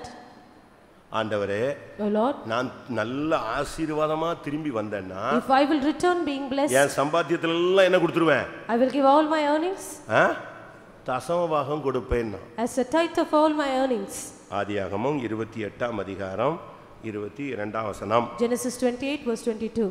நான் தூணாக நிறுத்தின இந்த கல் தேவனுக்கு வீடாகும், தேவரீர் எனக்கு தரும் எல்லாவற்றிலும் உமக்கு தசமபாகம் செலுத்துவேன் என்று சொல்லி பொருத்தனை பண்ணி கொண்டான். என்ன பொருத்தனை? What is that vow? நான் சம்பாதிக்கிறது எல்லாத்துலயும் இப்பதான் ஒண்ணுமே இல்லையே, சாப்பாட்டுக்கே ஒண்ணும் இல்ல. He has nothing now even for food. அதனால ஈஸியா பொருத்தனை பண்ணலாம். So very easily he made a vow. 10 ரூபாய் இல்லாதவனுக்கு ஆண்டவரே எனக்கு கோடி கணக்கில் கொடுத்தால் நான் என்ன செய்வேன்? தசமபாகம் கொடுப்பேன். அது ரொம்ப சிம்பிளான concept. A man who does not have even 10 rupees in his pocket will make a vow saying, if you give me crores, I will give it to you. அவன் கையில இருந்தது ஒரு பாட்டில் எண்ணெய் மட்டும்தான். He just had a bottle of oil in his hand. அது கழுதையிலயும் இல்ல ஒட்டகத்திலயும் இல்ல, பாக்கெட்ல இருந்ததனால தப்பிடுச்சு. It was not upon the camel or on the ass, it was in his pocket, so it escaped. அதை தூக்கி அந்த கல்லு மேல ஊத்திட்டான். He poured it upon the stone. இப்ப சொல்றான் என் சம்பாத்தியத்துல எல்லாம் தசமபாகம் கொடுப்பேன். Now he says, I will give you a tenth of all that I earn. என்று அவன் என்ன செய்து கொண்டான்? பொருத்தனை பண்ணி கொண்டான். Saying so he made a vow. எல்லாரும் பைபிளை பாருங்க. Look at your Bible. எங்கயாவது உங்க பைபிள்ல இந்த பொருத்தனையை செலுத்தினான்னு சொல்றவங்க எடுத்து வாசிக்கலாம். Anyone who can find that he fulfilled his vow can read it. பொருத்தனை தான், வாயில தான். The vow was யாக்கோபு மாதிரி பேசுறதுக்கு ஆளே கிடையாது. The vow was only in his words, he could not fulfill it. யார்கிட்ட எப்படி பேசணும் அப்படிங்கிறது அவனுக்கு தான் தெரியும். He very well knew how to speak. அப்பாட்ட எப்படி பேசணும் தெரியும். How to speak to his father. அண்ணன்ட்ட எப்படி பேசணும் தெரியும். To his brother. மாமனார்ட்ட எப்படி பேசணும் தெரியும். To his uncle. ராகேல்ட்ட எப்படி பேசணும் தெரியும். To Rachel. லேயாள்ட்ட எப்படி பேசணும் தெரியும். To Leah. கடைசில தேவதூதன்ட்டே கொஞ்சம் டெக்னிக்கலா பேசி பார்க்கறான். Finally he even tried his act with the angel of God. அப்படிதானே? Isn't that so? அவன மாதிரி வெட்டினரி டாக்டரை பைபிள்ல உலகத்திலே பார்க்க முடியாது. You cannot find such a doctor even in the Bible. Veterinary doctor. A veterinary doctor. என்ன டிசைன்ல குட்டி போடணுமோ அந்த டிசைன்ல குட்டி போட வைப்பான். இந்த வரைக்கும் ஒருத்தனும் சயின்டிஸ்ட்ல ஒருத்தனும் சயின்டிஃபிக்கா கண்டுபிடிக்கல. No one has ever found no scientist has ever found such a doctor up to now. அவன் பயங்கரமான ஆளு. He is such a terrible person. இப்போ அவன் ஒரு பொருத்தனை பண்றான். ஆண்டவரே நீங்க எல்லாம் கொடுத்தீங்கன்னா நான் தசமபாகம்னு ஒரு பாடம் படிச்சிருக்கிறேன், எங்க அப்பா அடிக்கடி சொல்லுவாரு, நான் அதை கொடுக்கறேன்னா. Now he makes a vow saying, Lord, if you will bless me, then as I have learned a lesson called the giving a tenth of all. கொடுத்தானா? Did he give? தசமபாகம் கொடுத்தானா? Did he give a tenth of all that he had? அவன் பயங்கர வாயிலேயே பந்தல் போட்டுருவான். He will only speak in words, plain words. அவன் அப்படிப்பட்ட ஆளு. He is such a person. அவர் ரொம்ப டெக்னிக்கலா பேசுவான். He would speak in a very technical manner. காரியம் ஆகுற வரைக்கும். Until matters are fulfilled. இல்லன்னு சொன்னா ஈசாக்கு சத்தம் யாக்கோபின் சத்தம் வாசனை ஏசா போல் இருக்கிறது அப்படின்னு கேட்ட பிறகு கூட அப்படியே நின்னு சாதிச்சு ஜெயிச்சிட்டு வந்தானே. நீங்க இருப்பீங்களா? After hearing his father say, the voice is that of Jacob, but the smell is that of Esau. Even then he stood there and was victorious. எப்படி இவ்வளவு சீக்கிரமாய் உனக்கு கிடைத்தது? How easily did you get this venison? என்ன சொன்னா? What did he answer? உன் தேவனாகிய கர்த்தர் சீக்கிரமாய் அதை எங்க அம்மா மூலமாய் வாய்க்க பண்ணினார். The Lord, அப்படிதானே? the Lord your God had made it to prosper. அம்மா சமைச்சு கொடுத்ததை இவன் டெக்னிக்கலா எப்படி பேசுறான்? தேவனாகிய கர்த்தர் அதை செய்தார். The Lord thy God had made it to prosper. நம்ம பண்றது எல்லா தப்புக்கும் கர்த்தரை தான் கூட்டி வர்றோம், இல்லனா பிசாசை தான் கூட்டி வர்றோம். We will bring the Lord or the devil for all the mistakes we commit. நடந்தது என்ன? What happened then? 20 வருடமானது. 20 years passed by. நான் அதுக்கு தான் சொல்ல வர்ற பாயிண்ட் நீங்க புரிஞ்சுக்கணும். எத்தனை வருஷம் ஆனாலும் நீ சாகுற வரைக்கும் உன் பொறுத்தனை உன் மேல தான் இருக்கும். How many years cross by until you die, your vow is upon you. Account கர்த்தர் க்ளோஸ் பண்ணவே மாட்டார். அந்த ஃபைல் க்ளோஸே ஆகாது. That file will not be closed. The account is not closed. செத்த பிறகு நித்தியத்திலே அந்த ஃபைல் ஓபன் ஆகும். நீ உன் பொறுத்தனையை செலுத்தவில்லை, வெளியே போன்னு. After your death, the file is opened in eternity, where it is said your vow was not fulfilled. 20 வருஷம் முடிஞ்சிருச்சு. 20 years passed by. இஷ்டத்துக்கு வாழ்ந்தாச்சு. He lived as he wished. இஷ்டத்துக்கு சம்பாதிச்சாச்சு. He earned as he wished. இப்ப கர்த்தர் ஒரு நாள் பேசினார். Now the Lord spoke to him. என் மகனே நீ புறப்படு. My son, you set forward. ஆனா புறப்படும் போது ஒரு வார்த்தை சொல்றாரு. But when he set forward, the Lord said, நீ எனக்கு ஒரு பொருத்தனை பண்ணினாயே, அந்த இடத்தில் தரிசனமான நான் தேவன் உன்னோடு பேசுகிறேன். I am the Lord your God who appeared to you in the place where you made a vow with me. ஆதியாகமம் 31:13 கொஞ்சமாவது இவன் மண்டையில உரைக்குமா அப்படினு தான் இந்த வசனத்தை யூஸ் பண்றார். Genesis 31:13, where the Lord speaks these words, if he will at least feel it a little in his mind. நீ தூணுக்கு அபிஷேகம் செய்து எனக்கு ஒரு பொருத்தனையை பண்ணின. பாருங்க, நீ தூணுக்கு பிரதிஷ்டை பண்ணன்னு சொல்லிட்டு நிப்பாட்டாம அடுத்து என்ன சொல்றாரு? வாசிங்க மறுபடியும். நீ தூணுக்கு அபிஷேகம் செய்து எனக்கு ஒரு பொருத்தனையை பண்ணின பெத்தேலிலே உனக்கு தரிசனமான தேவன் நானே. ஏறலையே, மண்டையில ஒண்ணுமே ஏறலையே, அவனுக்கு புரியலையே. He could not understand. ஆண்டவர் தெளிவா சொல்றாரு. The Lord clearly tells him. தசம பாகங்கறதை இன்சிஸ்ட் பண்ணாம இவன் பெரிய ஞானியாச்சே, இவனுக்கு புரியும்னு சொல்றதுக்காக என்ன சொல்றாரு? நீ தூணுக்கு அபிஷேகம் பண்ணி எனக்கு ஒரு பொருத்தனை பண்ணினாயே, அந்த இடத்தில் தரிசனமான தேவன் நானே. Instead of insisting on tithes, the Lord said, the place where you anointed the stone and where you made a vow, the God who appeared to you there, it is the same God. எத்தனை வருஷம் கழிச்சு? How many years later? அதான் முக்கியம். That is important. எத்தனை வருஷம் கழிச்சு இந்த பிரச்சனை நடக்குது? How many years later was this problem? 20 வருடம் கழித்து. 20 years later. அந்த இடத்துல தான் கர்த்தர் பேசினார். That is where the Lord spoke to him. 20 வருஷம் கழிச்சு ஒருத்தன்ட்ட பேசுறாருங்க. The Lord spoke to him after 20 years. நீ எனக்கு நான் அந்த அவன் சொல்றான், நான் 20 வருஷம் உங்க அப்பா வீட்ல கஷ்டப்பட்டேன்னு சொல்றான். 20 years I suffered at your house, father's house. எத்தனை வருஷம் நான் இந்த வீட்ல கஷ்டப்பட்டுட்டே இருக்கறேன்? How many years am I suffering in your house? கடந்த 20 வருஷம். 20 years. நான் பட்ட பாடுகள் எல்லாம் கணக்கிலே பார்க்க முடியாது. I cannot make account of all the sufferings I went through. இவ்வளவு கஷ்டப்பட்டு 20 வருஷம் கழிச்சு மறந்து போயிட்டான். இவன் மறந்துட்டான். யார் மறக்கல? தெய்வம் மறக்க மாட்டார். After 20 years he forgot the vow, but God did not forget. அது இன்னைக்கு வேலூர் விசுவாசிகள் புரிஞ்சுக்கணும். நீங்க ரட்சிக்கப்பட்ட போதோ 40 வருஷத்துக்கு முன்னாலயா 38 வருஷத்துக்கு முன்னாலயா என்னைக்கு நீங்க பிரதிஷ்டை பண்ணீங்க, அந்த தேவன் இன்றைக்கு உங்களோடு பேசுகிறார். Believers of Vellore should understand, whether it was before you were saved, before 40 years or 30 years, whenever you made a vow, the same God is speaking to you today. நான் தஞ்சாவூர்ல இருக்கும்போது, when I was in Tanjavur, ஒரு பிள்ளைக்கு கல்யாணம். there was one girl who was getting married. அப்ப கல்யாணத்துக்கு முன்னால ஒருத்தங்க வந்து சொன்னாங்க, so before the marriage the person said, அந்த பிள்ளை ஊழியத்துக்குள்ள ஒப்பு கொடுத்திருந்துச்சுன்னு. the person that girl had surrendered herself to the ministry.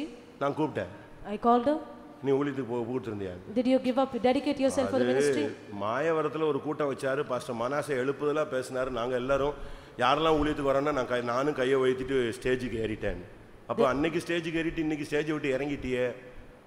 There was one meeting at Mayavaram when Pastor Manasseh held a meeting, a revival, when I held up my hands and went up to the stage. இப்ப கல்யாணம் கட்டி settle ஆயிடுச்சுங்க. Now she is married and settled. ஆனா நான் எதுக்கு இத சொல்ல வர்றேன்? Why I want to say this? நீ பொருத்தனை பண்ணா எத்தனை வருஷம் ஆனாலும் அது உன் மேல தான் நிக்கும். If you make a vow, how many years pass by? வெயிட்டிங்ல இருக்கு. It is in waiting. நீ அதை நிறைவேற்றணும். You should fulfill it. 20 வருஷம் கழிச்சு கர்த்தர் அவனோடு பேசினார். 20 years later the Lord is speaking. இன்னைக்கு உன்னுடைய பிரதிஷ்டை என்ன? What is your consecration today? என்னாகும் 6ஆம் அதிகாரத்துல பார்க்கும் பொழுது Numbers chapter 6. நசரேய பிரதிஷ்டையை பத்தி பைபிள் சொல்லுகிறது. The Bible speaks about Nazirite vow. நசரேயுடைய பிரதிஷ்டை என்ன? What is that Nazirite vow? இப்ப நம்ம சபையில நசரேய பிரதிஷ்டை சொன்னா எல்லாரும் வளர்க்கறதுக்கு ரெடியா இருக்காங்க. Everybody is ready for the Nazirite vow in our church. இப்போ உள்ள பொண்ணுங்க எல்லாம் கட் பண்றதுக்கு ரெடியா இருக்கு, பையங்க எல்லாம் வளர்க்கறதுக்கு ரெடியா இருக்கறாங்க. பொண்ணுங்க எல்லாம் நகைய கலத்துறதுக்கு ரெடியா இருக்கு, இப்ப பையங்க எல்லாம் நகை போடுறதுக்கு ரெடியா இருக்காங்க. All the girls today are ready to cut their hair and the boys are ready to grow their hair. The girls are ready to remove their jewels and the boys are ready to wear the jewels. இப்ப பையங்க எல்லாம் jeans போடுறதுக்கு ready ஆயிட்டாங்க, இப்ப பொண்ணுங்க எல்லாம் jeans போடுறதுக்கு ready ஆயிட்டாங்க. The boys are ready to give up with the jeans and the girls are ready to wear the jeans. தலைகீழ வருது இப்போ உலகம். The world is going upside down. யோசிச்சு பாருங்க நம்முடைய நிலவரம் என்னன்னு. Look at our state. நசரேய பிரதிஷ்டையினுடைய மேன்மை என்ன? What is the excellency of Nazirite vow? பிரதிஷ்டை தான் அவனுடைய பலன். Consecration was his strength. ஒரு விசுவாசியினுடைய பலன்ங்கிறது பிரதிஷ்டை. A strength of a believer is his consecration. ஒரு ஊழியக்காரனுடைய பிரதிஷ்டை தான் அவனுடைய பலன். The consecration of a servant of God is his strength. உன்னுடைய பிரதிஷ்டை தான் உன்னுடைய அடையாளம். Your consecration is your sign or your symbol. ரெண்டு ராஜாக்கள்ல நாம பார்க்கும் பொழுது Second Kings, ஒரு ராஜா குறி கேட்கும்படியாக பிழைப்பனா இல்லையான்னு ஒரு விக்கிரகத்தை கேட்கிறதுக்கு ஆள் அனுப்புறான். There's one king who sent his messengers to an idol in order to அப்ப inquire. தீர்க்கதரிசி அவனை எதிர்கொண்டு வந்தான். The prophet confronted him. நீ தேவன்கிட்ட கேட்காம விக்கிரகத்தை கேட்டபடினால ராஜாட்ட போய் சொல்லு, நீ சாகவே சாவாய். Instead of asking the Lord, you have inquired the idol, therefore tell the king that he shall surely die. அப்ப என்ன நடந்தது? What happened then? அப்ப ராஜா கேக்குறா, யார் அவன்? The king asked, who was he? பேர் தெரியல. He did not know the name. என்ன போட்டுனான்? What was his costume? ஒட்டக மயிர் உடை உடுத்தி இருந்தான். He was clothes with the camel's hair. அவன் எலியா. He is Elijah. அப்ப பிரதிஷ்டை தான் உன்னுடைய அடையாளம். So consecration is your sign, your symbol. பிரதிஷ்டை தான் நசரேயனுடைய பலன். Consecration is the strength of a Nazirite. அவனுடைய பிரதிஷ்டை என்ன? What was his consecration? திராட்சரசம் குடிக்க கூடாது. He should not drink wine. மதுபானத்தை தொட கூடாது. He should not touch strong drink. எப்படிப்பட்ட ஒரு பிரதிஷ்டை பாருங்க. What kind of a consecration? நம்ம விசுவாசிகள் எப்படி இருக்கிறோம்? How is our believer? ஒரு வீட்டுக்கு போனேன். I went to a house. அந்த பையனை கூட்ட வர மாட்டேங்கறான். The child did not come to me, the boy. அங்க தான் இருக்கான், வர மாட்டேங்கான். He was very close by but he did not come near me. அந்த வாசல்ல நின்னுக்கறான். He stood by the other entrance. டேய் இங்க வான்னு சொன்னா வர மாட்டேங்கான். I called him closer to me, he did not come. என்னடா இவன் வர மாட்டேங்கான், கீழ்ப்படிய மாட்டேங்கறானேன்னு யோசிச்சா. I thought he was not disciplined. அவன் சிஸ்டர் வந்தா. The sister came by. Pastor அவன் வர மாட்டான். He will not come. எதுக்கு? Why? இன்னைக்கு நீங்க கரெக்ட்டான டைத்துல வந்திருக்கீங்க. You come at the right time. இன்னைக்கு ஃப்ரெண்ட்ஸோட சேர்ந்து அவன் பீர் அடிச்சிட்டு வந்திருக்கான். He has gone out and he smoked along with his friends. அதனால இப்போ உங்க கிட்ட வர மாட்டான். So he is not come near. அப்படியாங்க? I asked him, is it so? நான் வந்த உடனே சத்தம் போட்டேன். அதுக்கு பீர் அது ட்ரிங்க்ஸ் கிடையாது. அது என்னது? பழரசம். He is drunk. அப்படினு சொன்னா அதனால நான் குடிச்சிட்டேன். He is drunk beer and because he said it is not a strong drink, it is just a wine. And therefore he took it. எப்படி இருக்கும் நம்முடைய நிலவரம்? What is our state? உன்னுடைய பிரதிஷ்டை எப்படி இருக்கு? What is your consecration? உலகம் இஷ்டப்படி வாழும், ஆனா நீ இங்க வந்த பிறகு இஷ்டப்படி வாழ கூடாது. The world will live as it wishes, but you cannot live as you wish. நீ ஒரு பிரதிஷ்டைக்கு உட்படுத்தப்பட்டவன். You are under a consecration. உங்கள் வாலிபர்களில் அநேகரை நான் நசரேயராய் எழும்ப பண்ணுவேன். I will make many of you young men to rise up as Nazirites. இது கடைசி நேரம் பிரியமானவர்களே. Beloved ones, these are last days. நம்முடைய உடையில பிரதிஷ்டை தேவை. Consecration in our costume. நம்முடைய உணவில பிரதிஷ்டை தேவை. In our food also we should have consecration. எலியா பிரதிஷ்டை உடையில் பிரதிஷ்டை உள்ளவன். Elijah was consecrated in his costume. யோவான் ஸ்நானகன் உடையில் பிரதிஷ்டை உள்ளவன். John the Baptist was also having a consecration in his costume. ஒரே பிள்ளைதான். He was the only child. ஆனா அவன் பிரதிஷ்டை உள்ளவன். But he was consecrated. அது மாத்திரமல்ல. Not only that. யோவான் ஸ்நானகன் நீங்க படிச்சு பாத்தீங்கன்னா read about John the Baptist. அவனுடைய உணவுல அவனுக்கு பிரதிஷ்டை இருந்தது. Even in his food habits he had a consecration. வெட்டுக்கிளியும் காட்டுத்தேனும் மத்தேயு 3ஆம் அதிகாரம் முதல் 3 வசனங்களை பார்க்கும் பொழுது Matthew chapter 3 the first 3 verses we read he ate அவனுடைய locusts. பிரதிஷ்டை உணவிலும் அவனுக்கு பிரதிஷ்டை இருந்தது. He had a consecration even in his food habits. உன் சாப்பாட்டுல நீ ஜெயிக்கணும். You have to be victorious in your food. உன்னுடைய உடையில நீ ஜெயிக்கணும். You have to be victorious in your food. உன்னுடைய பேச்சில நீ ஜெயிக்கணும். Your speech. உன்னுடைய பார்வையில நீ ஜெயிக்கணும். Your sight. உன்னுடைய தூக்கத்தை நீ ஜெயிக்கணும். Overcome your sleep. நீ உபவாசம் எடுக்கணும். You have to fast. உபவாசத்துல நீ ஜெயிக்கணும். You have to overcome in your fasting. பைபிள்ல எவ்வளவு ஆழங்கள் இருக்கு, நம்ம அதை புரிஞ்சிக்காம ஏதோ பிரதிஷ்டை பண்ண எனக்கு முதல் சம்பளம் கிடைச்சது 150 ரூபாய் கொடுத்து விட்டு போனேன். இது பிரதிஷ்டை அல்ல.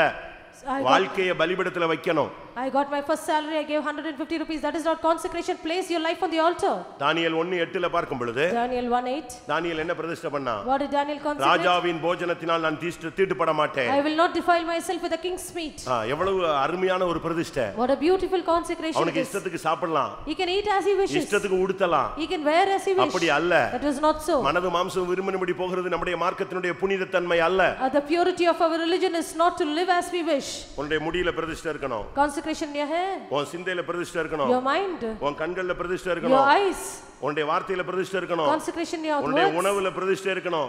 Even in your food. உன்னுடைய நாவுல ஒரு கட்டுப்பாடு இருக்கணும். A control in your tongue. உன்னுடைய கைகள்ல ஒரு பிரதிஷ்டை இருக்கணும். A consecration over your hands. உன்னுடைய முழங்கால்ல ஒரு பிரதிஷ்டை இருக்கணும். Upon your knees. நீ போடுற Dressல ஒரு பிரதிஷ்டை இருக்கணும். Your costume also is. நீ படுக்கிற படுக்கையில ஒரு பிரதிஷ்டை தேவை. The bed that you sleep should be consecrated. தூக்க நேரத்துல ஒரு பிரதிஷ்டை தேவை. The time of sleep you should be consecrated. ஒவ்வொன்றிலும் பிரதிஷ்டையை வேதம் வலியுறுத்துகிறது. The Bible insists on a consecration in everything. நீ சரியான பிரதிஷ்டை பண்ணணும், சரியான பிரதிஷ்டையை நிறைவேற்ற வேண்டும். Make a right vow, fulfill the vow. அன்னாள் பத்தி நாம் படிக்கும் பொழுது reading about Hannah 1 சாமுவேல் 1:11 பார்க்கும் பொழுது First Samuel chapter 1 verse 11 ஆண்டவரே எனக்கு ஒரு குழந்தை கொடுத்தால் Lord, if you will give me a child, உயிரோடு இருக்கும் நாளெல்லாம் அவனை நசரேயனாய் கொடுப்பேன். I will give him as a Nazarite all the days of his life. அவன் ஒருத்தன் தான் பிரதிஷ்டையை கடைசி வரைக்கும் நிறைவேற்றின மனுஷன். He was the only man who fulfilled his vow till the end. அப்படியே அந்த பிரதிஷ்டையில் நின்னான். He stood for his consecration. புதிய ஏற்பாட்டில் பிரதிஷ்டையை காப்பாற்றின ஒரே மனிதன் யோவான் ஸ்நானகன். John the Baptist was one who held his consecration till the end. இந்த ரெண்டு பேருமே நசரேயர்கள். Both of them were Nazarites. Samson நசரேயன் விழுந்தான் எழுந்தான். Samson was a Nazarite, he fell and he rose again. Samuel ஒரு நசரேயன் ஆனால் விழவே இல்லை. Samuel was a Nazarite, he did not fall. யோவான் ஸ்நானகன் ஒரு நசரேயன் விழவே இல்லை. John the Baptist was a Nazarite, he did not fall. இன்னைக்கு நம்முடைய வாழ்க்கை எப்படி இருக்கிறது? What is our state today? இன்னைக்கு கர்த்தருடைய ஆவியானவர் உங்களோடு பேசிக் The கொண்டிருக்கிறார். Spirit of the Lord is speaking to you today. உங்களுக்கு புரிந்து கொள்ள வேண்டும் என்கிற விதத்தில் நான் பல விதங்களில் பல கோணங்களில் ஆவியானவருடைய உதவியோடு பேசினேன். The help of the Spirit of God I have spoken to you in various angles. கர்த்தருடைய வார்த்தை உங்களுக்குள் விதைக்கப்பட்டிருக்கிறது. The word of the Lord is sowed in you. தேவனுடைய வார்த்தை உனக்குள் பதிக்கப்பட்டிருக்கிறது. The word of the Lord is inscribed in you. கர்த்தருடைய வார்த்தையை கேட்கும் பொழுது நீ சிந்தித்திருப்பாய். Even as you hear the word of God, you will think twice. இது உனக்குரிய வார்த்தை. This is your word. இது உன் சந்ததிக்குரிய வார்த்தை. The word for your seed. நீ உன்னுடைய பரிசுத்தத்துக்காக நீ பண்ணின பொருத்தனையை நினைவு கூர்ந்து பார். Remind yourself of the vow that you have made for your holiness. வியாதி படுக்கையில நீ பண்ணின பொருத்தனையை சிந்தித்து பார். Think of the vow that you have made at your sick bed. மரணத்தோடு நீ நெருங்கி வந்த நேரத்தில் நீ பண்ணின பொருத்தனையை சிந்தித்து பார்.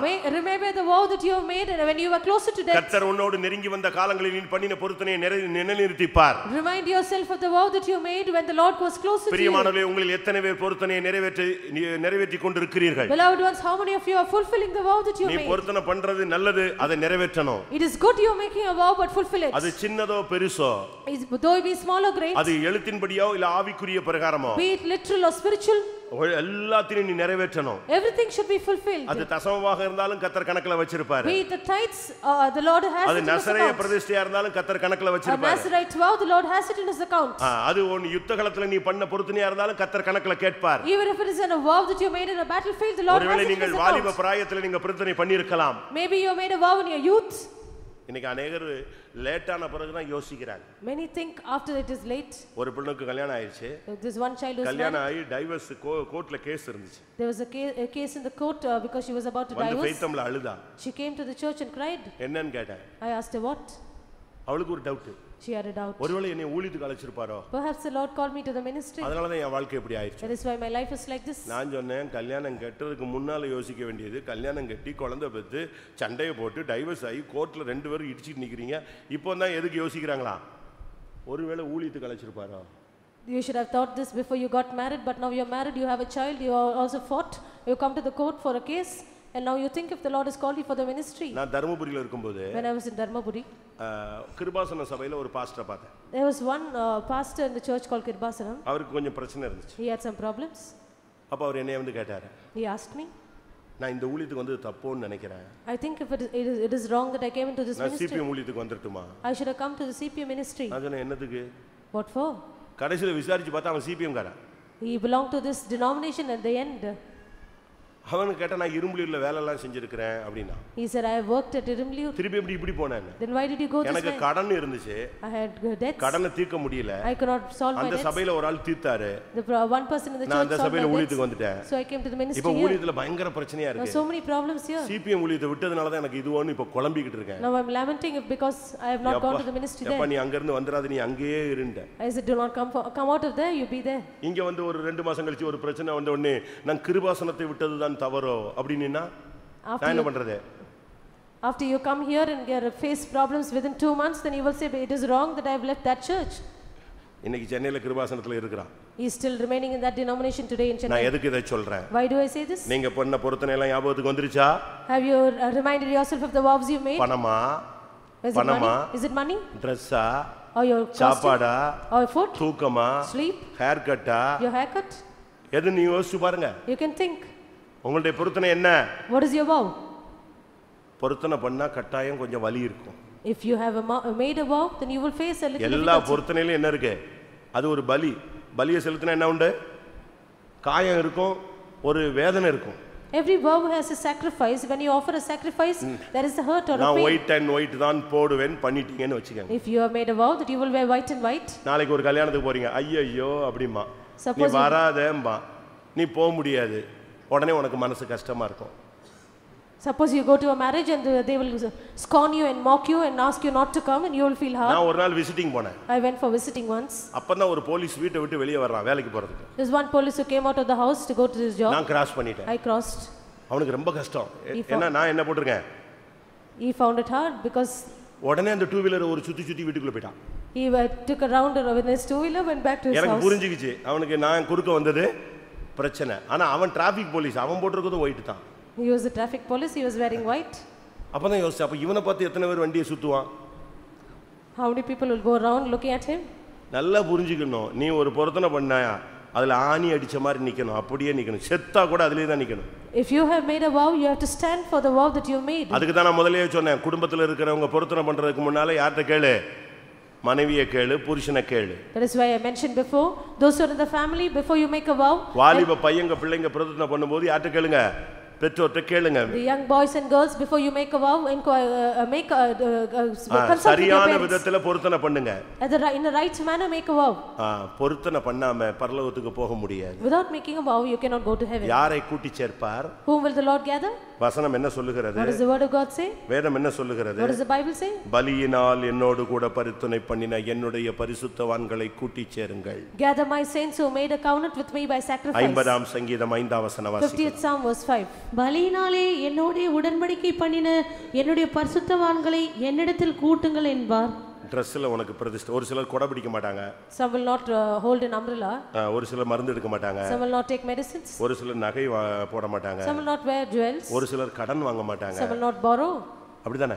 Isn't that so? ஒவ்வொருத்தரும் ஒவ்வொரு விதமா பண்றாங்க. Everyone have different ways. அது அவங்களுடைய பக்திக்கு ஏற்ற வண்ணம். It is according to their own godliness. கர்த்தர் அவரவர்களோடு இடைபடுகிற ஆன்மீக வளர்ச்சிக்கு ஏற்ற பிரகாரம். It is according to the spiritual growth the Lord deals with them. அவங்களுடைய விசுவாசத்துக்கு ஏற்ற பிரகாரம். As per their faith it is mentioned. எல்லாத்தையும் ஒரே அளவுல விசுவாசத்தை கர்த்தர் எதிர்பார்க்கிறது இல்ல. God does not expect the same a measure of faith in everyone. இப்போ ஓரளவு உங்களுக்கு புரிஞ்சிருக்கும் நான் விசுவாசிக்கிறேன். I believe you would have understood for an extent now. ஆனா ஒன்றை நிச்சயம் நீங்கள் புரிந்து கொள்ளணும். One thing you should certainly understand. ரெண்டு காரியம். Two things.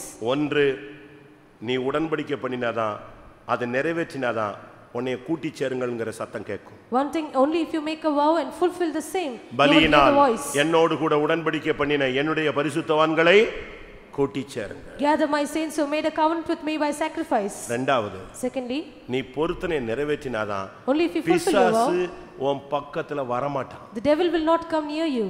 இந்த உலகத்துல இருக்கிற வரைக்கும் பிசாசு உன் பக்கத்துல உன் வீட்டுக்கிட்ட வரக்கூடாதுன்னு சொன்னா நீ பொருத்தனை நிறைவேற்றணும். இரண்டாவது, எக்காலம் தொனிக்கும் பொழுது நீ மேலே போகணும்னா நீ உடன்படிக்கை பண்ணி அதை நிறைவேற்றணும். Until you are in this world, the devil should not come near you. You should fulfill your vow, and if you should hear the voice of the trumpet and you should go up to heaven, you should fulfill your vow. நாகும் 1:15. Nahum chapter 1 verse 15. வாசிங்க. நாகும் 1:15. இதோ சமாதானத்தை கூறுகிற சுவிசேஷகனுடைய கால்கள் மலைகளின் மேல் வருகிறது. யூதாவே, உன் பண்டிகைகளை ஆசரி, உன் பொருத்தனைகளை செலுத்து. துஷ்டன் இனி உன் வழியாய் கடந்து வருவதில்லை, அவன் முழுவதும் சங்கரிக்கப்பட்டான். இன்னைக்கு இந்த ஆராதனையில வந்திருக்கிற நீங்கள் உங்களுடைய பொருத்தனைகளை செலுத்துங்கள். துஷ்டன் இனி உன் வழியாக வரமாட்டான், அவனை முற்றிலும் கர்த்தர் சங்கரித்து போடுவார். You who have come to this service today, perform your vows. The wicked will no more pass through you. He is utterly cut off. எல்லாரும் கண்களை மூடுவோம். It is all close your eyes. ரெண்டு காரியம். Two things. நீ இந்த உலகத்துல இருக்கிற வரை துஷ்டன் உன் வழியாக, உன் குடும்பத்து வழியாக, உன் தொழில் வழியாக, உன் பிள்ளைகளுடைய வாழ்க்கையில எங்கேயும் வரக்கூடாதா? அவன் முற்றிலும் சங்கரிக்கப்படணுமா? இப்ப முழங்கால் போட்டு உன்னுடைய பொருத்தனை நிறைவேற்ற நீ மறுபடியும் பிரதிஷ்டை பண்ணு. All through the days that you are on this earth, that the wicked should not pass by you, and he should be utterly cut off in you, in your family, in your children's life. Then kneel down now, make a vow to the Lord.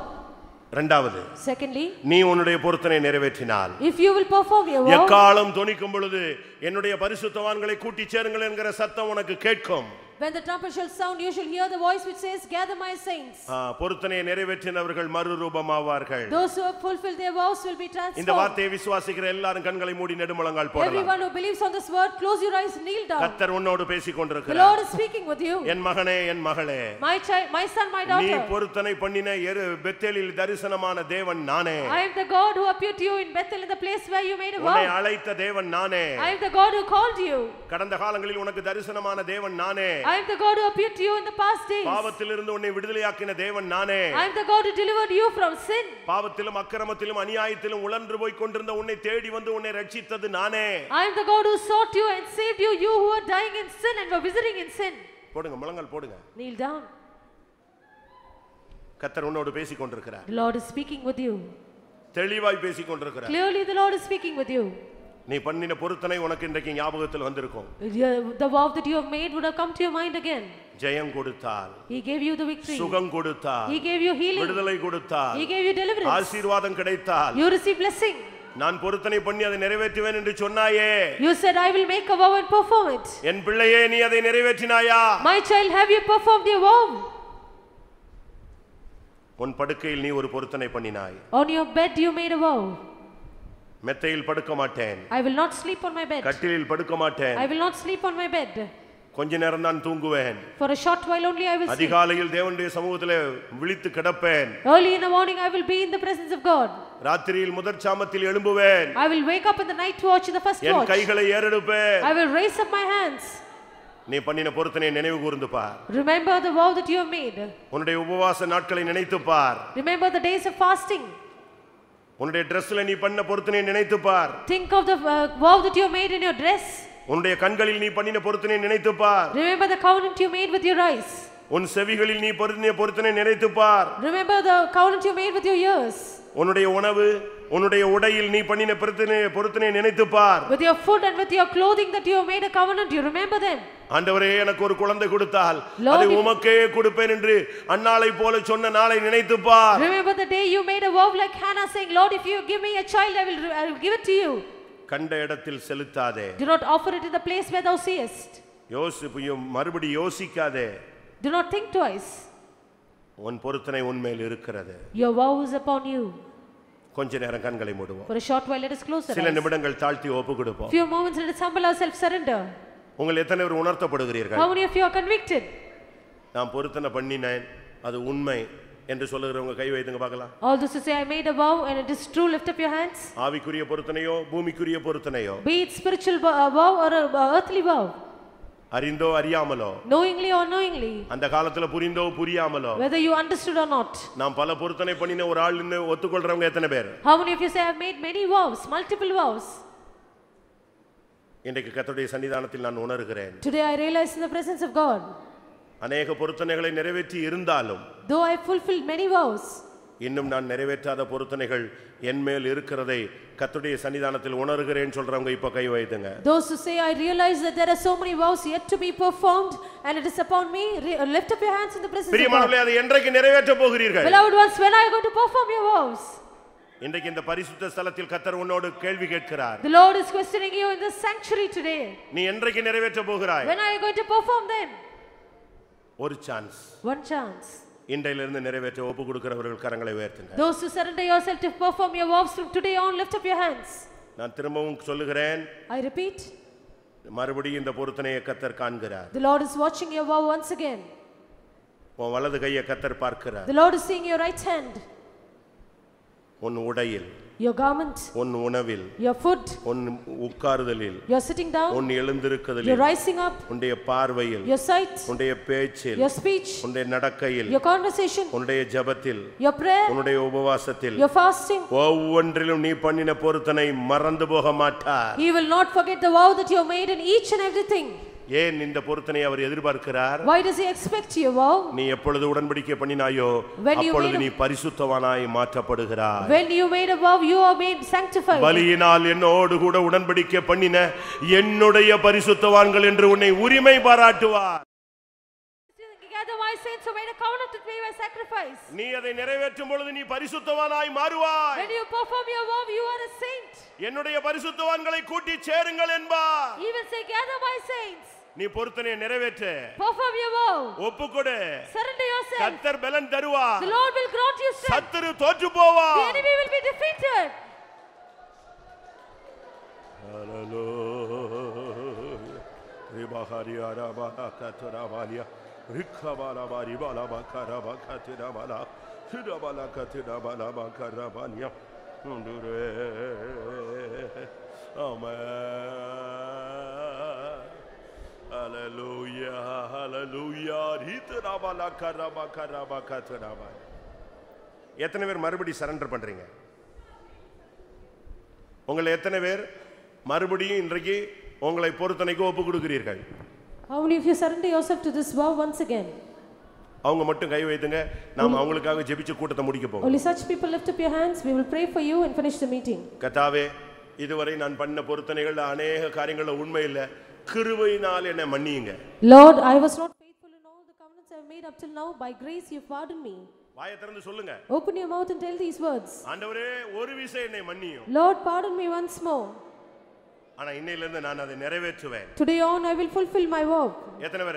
ஒரு 10 பேரா இருந்தாலும் அவங்க மட்டும் கைகளை வைத்துங்க. Even if it's at least 10 people, lift up your hands. நீங்க ஒப்பு கொடுங்க, கர்த்தர் உங்களுக்கு ஒரு அபிஷேகம் தருவார். You surrender yourself, the Lord will anoint you. உன்னால முடியாததை கர்த்தருடைய ஆவியானவர் உனக்குள்ள இருந்து செயல்படுத்துவார். That which is impossible for you, the Spirit of the Lord within you will work in you. நீ பொருத்தனைகளை நிறைவேற்றுவாய். You will சங்கரிக்கப்பட்டு Powai. The enemy will be utterly cut off. இபாலா இதபா கரபா கதிரபா கதிரானியா லிக்தபா கரபா கதிரபா கதிரபா நாக்திரா.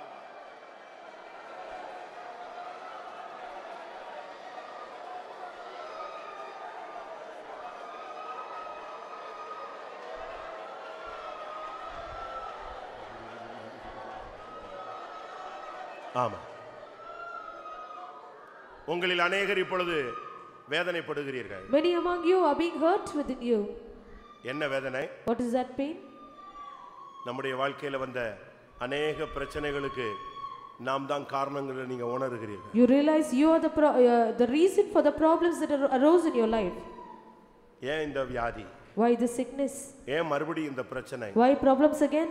ஏன் மறுபடியும் இந்த குழப்பம் நீடிக்குது? Why confusions persist? அதுக்கு காரணம் என்ன? What is the reason? இப்போ உங்களுக்கு புரிஞ்சிருச்சு, உங்களுடைய பொருத்தனையை நீங்க நிறைவேற்றாதது. Now you have understood that you have not performed your vows. அப்படி எத்தனை பேர் உணர்றீங்க? How many of you realize this? இன்னைக்கு உள்ள பிரச்சனைகளுக்கு காரணம் நான் தனிப்பட்ட விதத்தில் தேவனோடு பண்ணின ஒரு பொருத்தனைகளில் அநேக காரியங்களில் உண்மை இல்லாதனால தான் அப்படின்னு எத்தனை பேர் ஃபீல் பண்றீங்க? How many of you feel the reason for the problems of today is that I was not faithful in the vows that I made with the Lord personally? இன்றைக்கு ஒப்பு கொடுங்க. Surrender yourself today.